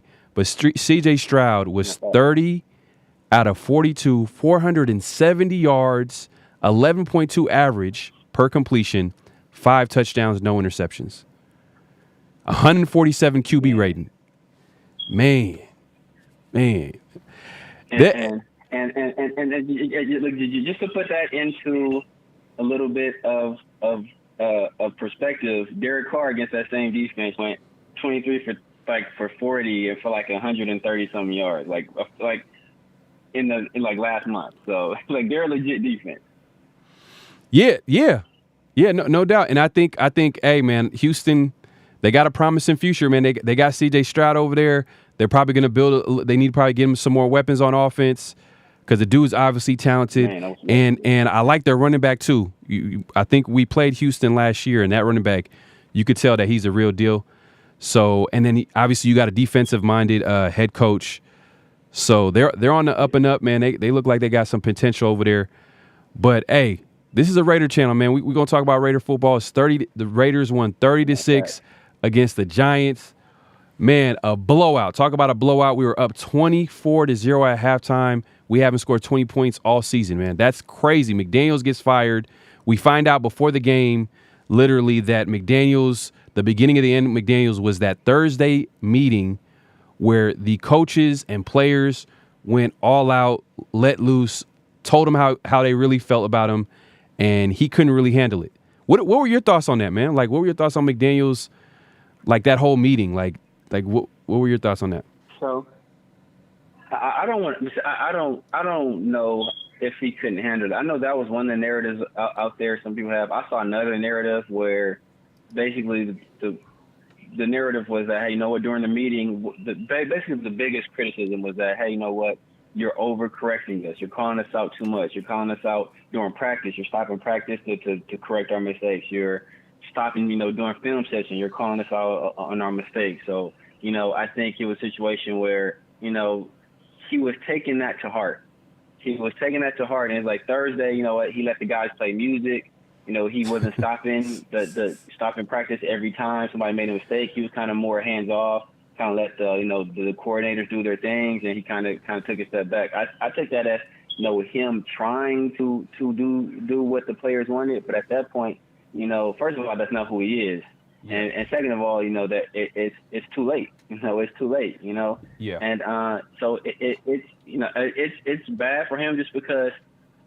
For him to work, his offense is complicated, and you need a lot of time on task for guys to master it. For a guy, it's a lot of option routes. It's a lot of different concepts guys have to master, and you need time for guys to master it. And when you master it, I think Devontae talked about it when he was on the podcast with Ryan Clark and them. He was like, it's basically the defense can't be right. When in this offense, no matter what they do, they're going to be wrong. But it takes time for guys to master it. So if you're not winning in the meantime, or at least being competitive in the meantime, you're not going to get enough of time to make that happen. And then if you're trying too hard to force it, you're correcting guys every single little mistake that they make, and you're not correcting them in the right way where they view it as constructive and not just you like calling them out or tearing them down. Then you're not gonna build that trust with those guys. So, I just think he didn't have enough time to make things happen, and he went about doing things the wrong way with these players. This is not the, early 2000s where you can call out guys. This younger generation, they're not going to stand for that. And a lot of these older vets that got time in the league, they're not going to stand for that either. So, it takes a certain type of player that's going to be able to take that kind of, daily criticism and be better for it. Most guys are going to check out, and I think, guys eventually they, especially if you're not winning, if you're winning and that's happening, guys will buy in. But if you're not winning and that's when it becomes like a self-fulfilling prophecy, because like, it's, you're correcting guys, on the mistakes they're making so you can win, but they're tuning you out because you're losing. So it's like, it's like a catch-22. So, hey, it's just a class. Not to cut you off, Severe. It's at the end of the day, it's just a classic example of a coordinator trying to be a head coach. You know what I mean? It's just a coordinator. He might go back to New England and be just as successful as he was before. Possibly. Hey, Brady's not there no more. Go back. Hey, I'm not tripping. Go back to New England. To be honest with you, like, he has to be one of the worst head coaches that we've ever seen. Just think about thinking about like the expectations on top of the weapons everywhere, and the fact that we can barely move the ball. Like, and I know you've been a Raider fan for a long time. You've seen terrible offenses, but you also seen that it was bad coaching. You also seen that it was bad talent on the field. So you can at least make sense of it. You can give a little bit, okay, on this side, you get on the coaching side, you give a little bit of accountability on the player side. But then when you see all these pieces like the Devontae Adams, Jacoby Myers, I can go on, and they don't live up to the standard that you think they should. Well, but Jacoby was living up. Jacoby was the only person living up to it. Like nobody else was living. Oh yeah, and that's another thing. Good point. The ball was never being spread around. It felt like we go into a game, one player would get the majority of the play. I'm like, man, hey, change it up a little bit. You could throw it to, your young tight end that you drafted in the second round that you were supposedly going to trade up in the first round to get. You can get this player involved. Look, if I go to the box score right now, if I go to this game, this box score, and go to and see the amount of players that caught balls today. Let me pull this up here. I just had it up. Man, 30-6, man. I'm hyped up. Let's see here. Let's see. Man, all right. Let's look at it right here. So, receiving. Man, Trey Tucker, 2 catches, 52 yards. Jacoby Myers, 2 catches, 38 yards. Devontae Adams, 4 catches, 34 yards. Hunter Renfrow, 2 catches, 32 yards. Amir Abdullah, 2 for 17. DeAndre Carter, 1 for 15. Michael Mayer, 2 for 11. Austin Hooper, 1 for 10.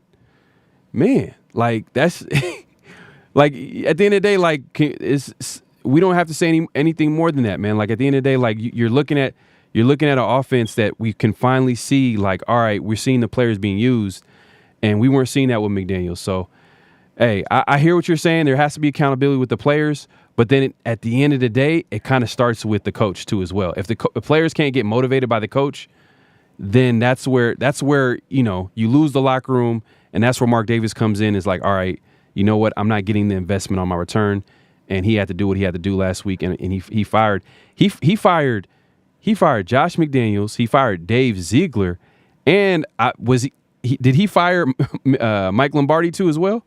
Was that yeah, he fired Mick Lombardi. Mick Lombardi as well? So like, and he didn't. The messed up part is he never even called a play. He never called no player.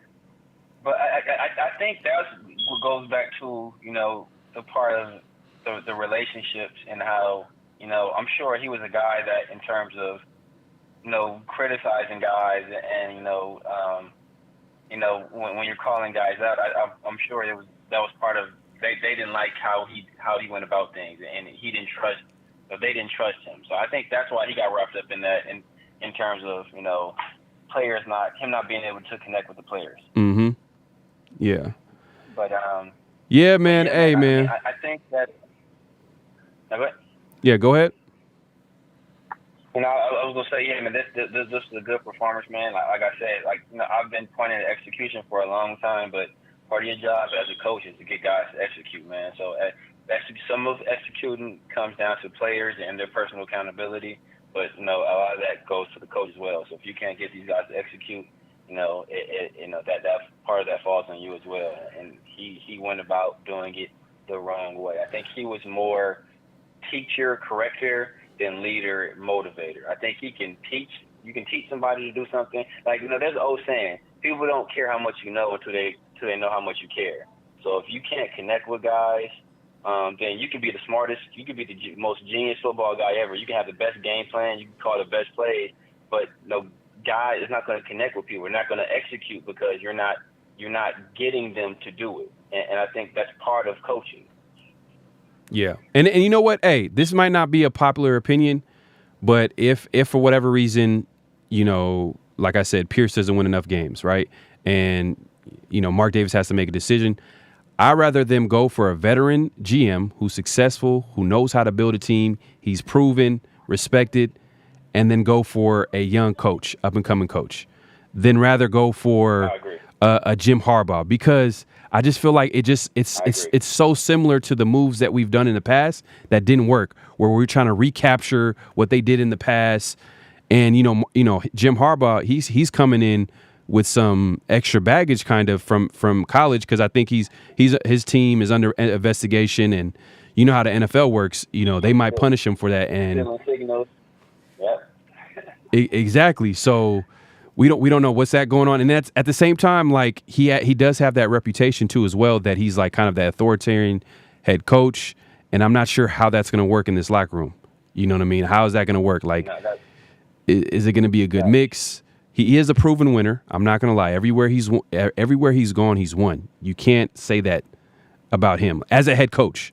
not an offensive coordinator, not a defensive coordinator, as a head coach, whether from college and the pros.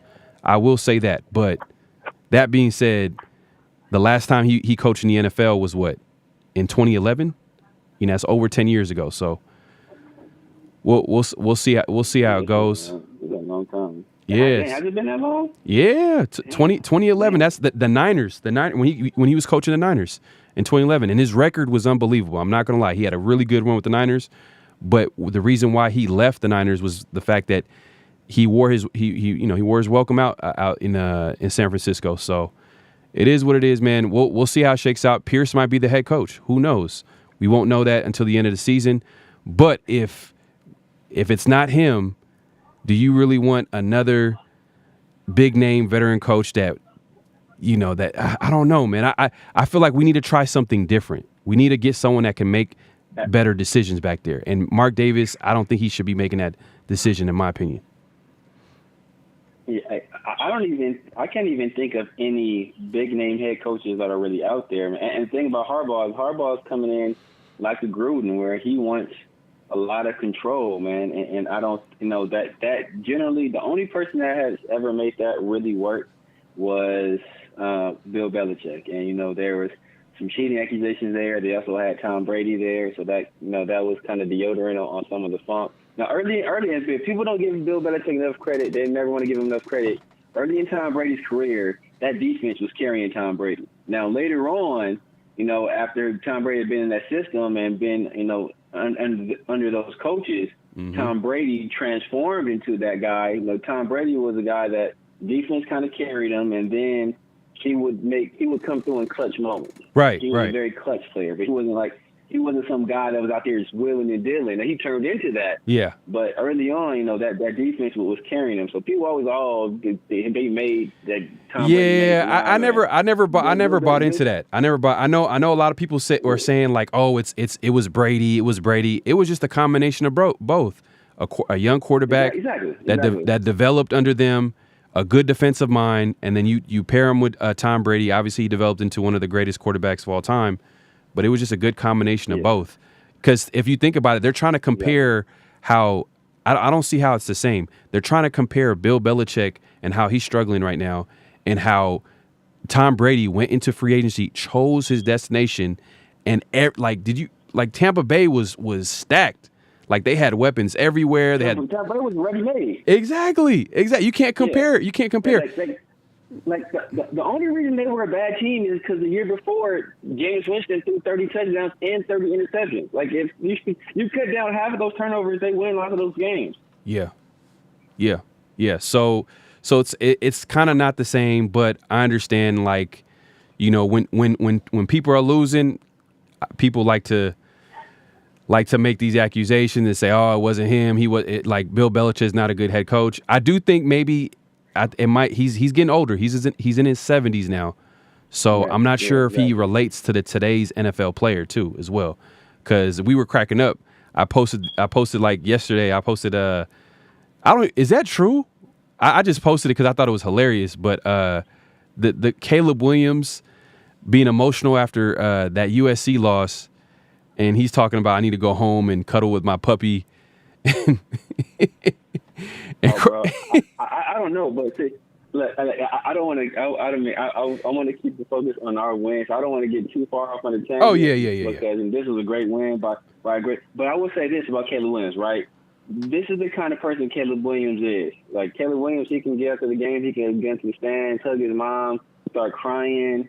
But last year when Max Duggan lost in the championship game, Caleb Williams was talking mess about him crying for that. Yep. And here you have Caleb Williams losing in a regular season game and him like bawling like a child in his mom's arms. Like, bro, is, like I said, that's not the kind of dude I want leading my locker room.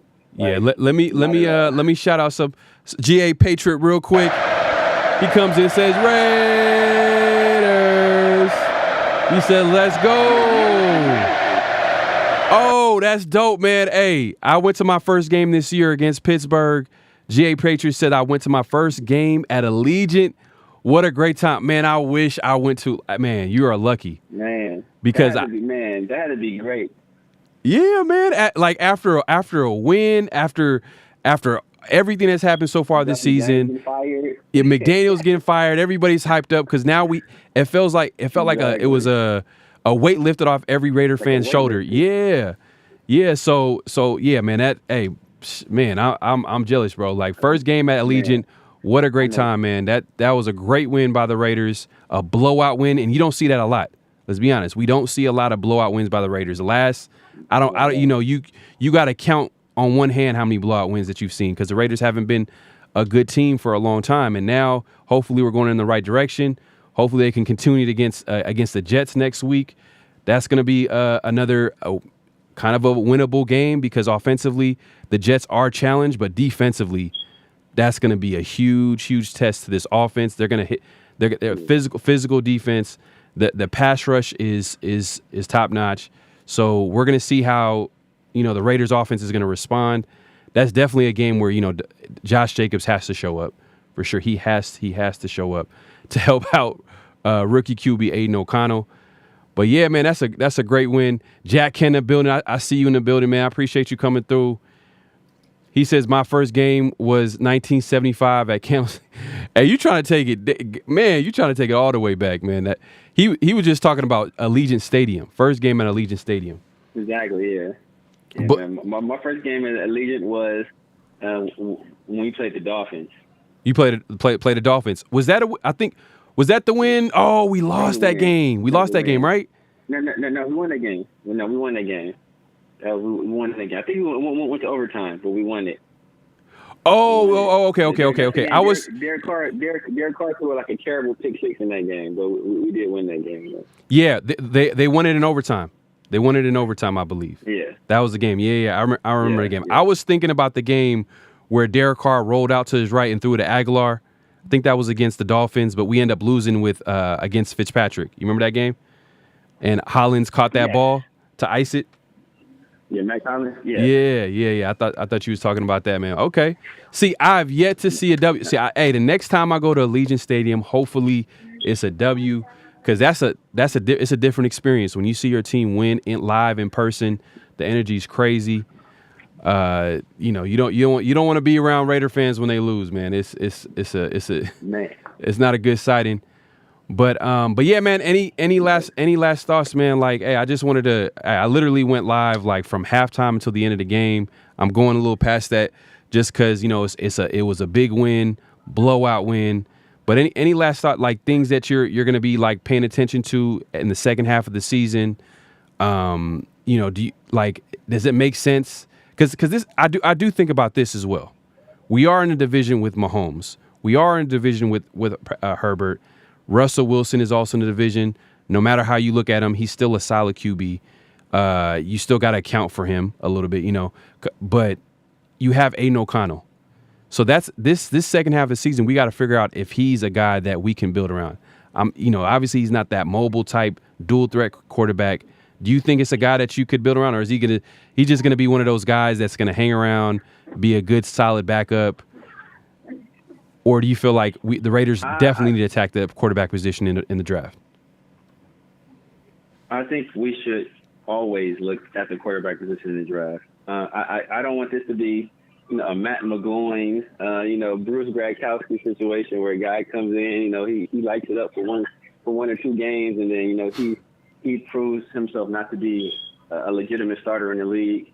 So I think we should definitely still look at the quarterback position, but this gives us some security where we don't have to draft a quarterback early. We don't want to. If we want to draft a developmental guy, we can do that. So I think he gives us some security, but that all depends on how he plays down the stretch. Right? A lot of stuff depends on what this coaching staff, with these players, what they do down the stretch, whether or not we bring these guys back. What direction we go in the draft. If we're going to be bringing in if we're going to hit the reset button, that means, hey, you know what? We probably let Josh Jacobs walk. We probably trade Devontae Adams. We probably, try to trade Hunter Renfrow. That's another danger, right? If people who won another head coach and they won a new GM, like Devontae Adams, his contract, it goes like next year. I want to say we owe him like $30 million, I believe. So A new GM might come in and say, you know what, I don't want this. I don't need this. I want some draft capital. I want to. This guy, he's on the wrong side of 30. I want to go young. I want to start fresh. And they might decide to trade Davante Adams. Now, if we do that, are you going to have a full-on revolt from the fan base, or because if the coach makes that decision? So I think these are all things that we're gonna have to see. I think it just really depends on how how they spin it in the media. Like if it's Davante Adams demanding a trade, I think fans are kind of more understanding. Like, okay, what are the team going to do if he's demanding a trade? Big time player, like we might as well get something out of it. But if it's a trade happens where like he's still Davante Adams, one of the best receivers, and they trade him and he didn't want to leave, then that's where the fans are going to question like the front office and their moves. But I will say this: if the Raiders make a run at the playoffs, that means Aiden O'Connell played pretty good football. So man. I'm just saying. Like, let's be honest. Like, there's no way the Raiders are going to go to the playoffs and Aiden O'Connell plays bad. If he plays bad, like, we're not going to the playoffs. Like, well, not if he plays horrible. We do have Josh Jacobs, who is top back in the league. So there's a way for him to not play bad, but him to play solid and us go to the playoffs. But I think even if he plays solid, he deserves the opportunity to develop next year. I think if this team goes to the playoffs, at least Antonio Pierce deserves a shot at the head coaching job next year. So I think that, it's time's going to tell. Time will tell as you go down the stretch, see what we do, man. Like, I'm hoping for the best. I'm hoping for the best, but I don't know, man. I don't know how fans are going to feel. I think a lot of fans have their heart set on, a Ben Johnson coming in as opposed to I like Frank Smith. Keeping Antonio Pierce. Smith, he defensive coordinator, right? He's the offensive coordinator for the Dolphins. He actually used to be a tight end coach for the Raiders under John Gruden, and then he went. Yeah. I like him, man. Yeah, I like. Man, I remember that tight end room was like a really close-knit room, man. Like all those guys got along. That's when we had, just like 2 years ago when we had Walder and we had Moreau and the other guy from Seattle whose name I can't remember. Yeah, but those guys were and those guys all produced too, man.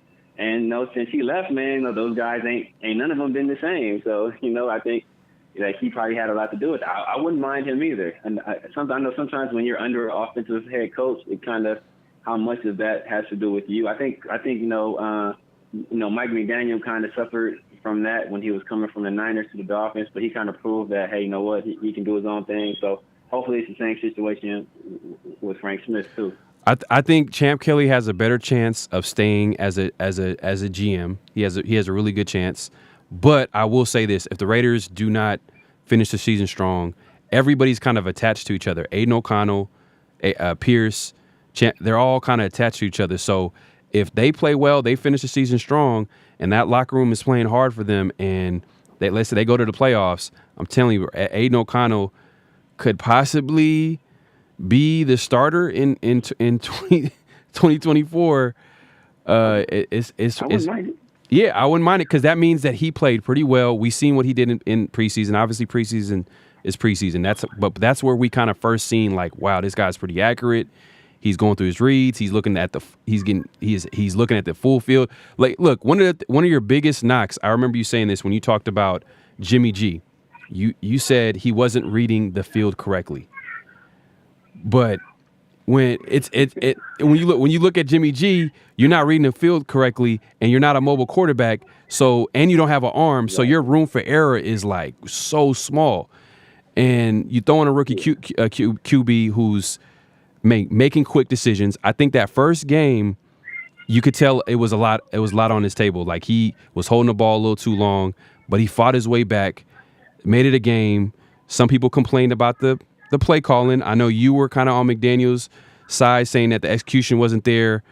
We can go back and forth on that, but either way, it wasn't a strong game, his first game. But this game, and if he continues to build off this, and they make a run at the playoffs, hey man, like this might be the quarterback for the Raiders, man, next year. I wouldn't. It's not something I would hate to see. I think the NFL is becoming a more mobile game, and I just wish that Aiden was a little bit more mobile. But, I know. It's just because these defenders, man. It's like it's not like these defensive ends are running 4.4 or 4.5s, man. So it's like, and it's only so much time you have in the pocket, man. So And I know we want to be a team that stretches the field and can throw downfield, but it's harder to stand in that pocket for that long and deliver those kind of throws, man, with these new age defenders. So I just wish, if we had a guy that could create something. Like you see, I know people probably been watching the game, but you look at what Joshua Dobbs just did today for the Vikings, man. He's a guy that he's not the thrower of the ball as like Aiden is, but he's a guy that's able to scramble and create plays and buy some time, man. And he just went down there and he beat beat the Falcons, man. He just got traded for this week, right? So I think when you're mobile, it just allows. Look or Anthony Richardson, right? He's a guy that not the most accurate thrower, but when you can put that type of pressure on the defense with your legs, they have to simplify what they do because they always have to account for you as a runner, and it gives them the ability to have simpler reads or have less guys that are in coverage. Yeah, because and you're a better red zone team too. You're a better red zone team too when you have. Yep. Because you got a quarterback that can easily run it with his legs. No, I get it. That was part of my frustration when we first drafted Aiden, but he kind of proved a little bit like, okay, this guy, he's pretty good. He could sling it back there. It's just now. I understand what you're saying. I understand 100% what you're saying. It's gonna be interesting how the second half of the season goes, man. There's 7-8 games left. The Raiders have a chance to make a run. They're 4-5, one game under 500. We play the Jets next week. Easily a winnable game with their offense looking terrible, but obviously that defense is legit. But after that, after the Jets, this is where we face Mike Tyson, Muhammad Ali. we face the Chiefs, I believe, after the Jets, and then we face the Dolphins, who dropped 70 on the Broncos, and this is where our defense is going to get tested. Our defense is going to get tested, especially because we're going to be playing against the play caller they call Andy Reid, who I don't know why every time we play Andy Reid, he always has something up his sleeve. I just feel like he just has a play call up his sleeve. This year has kind of been a little bit different. It's kind of been a different Chiefs team where it's kind of been defense, and then offense has kind of been a little bit. They're not as explosive as they used to be with their inexperience at wide receiver and all that. But we'll see how it goes, man. But hey, Severe, man, I appreciate you calling in. I don't know why we had issues earlier, man. I'm gonna have to figure that out. And yeah, man, anytime you down to come on, man, just let me know and we'll go live and talk some football.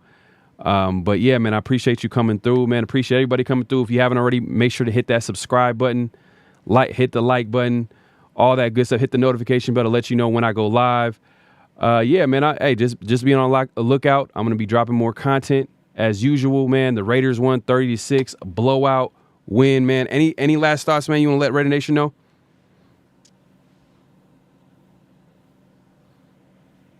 Severe, you still there? Did I lose you? I think we lost Severe, man. Hey, Severe, man. Appreciate you coming through, man. But hey, I'm just gonna end it right, man. Just win, baby. Peace. Great Pharaoh, the gift of Troy is a fabulous fabric from the land of the 5 rivers.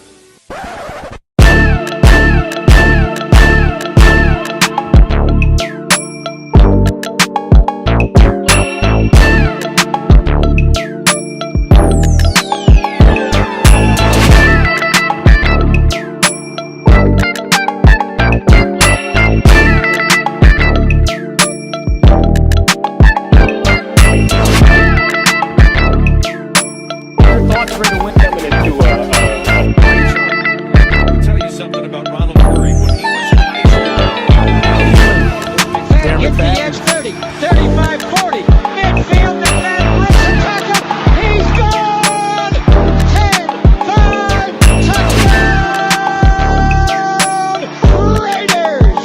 believed that the greatness of the Raiders would be in its future.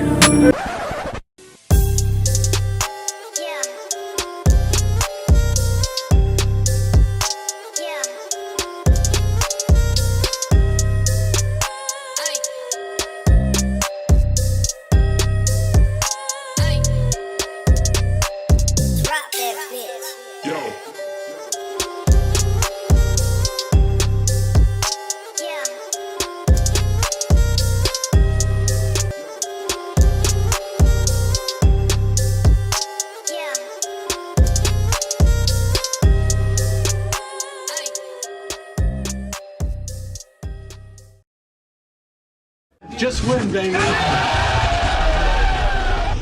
Hello? You play to win the game. You don't play to just play it.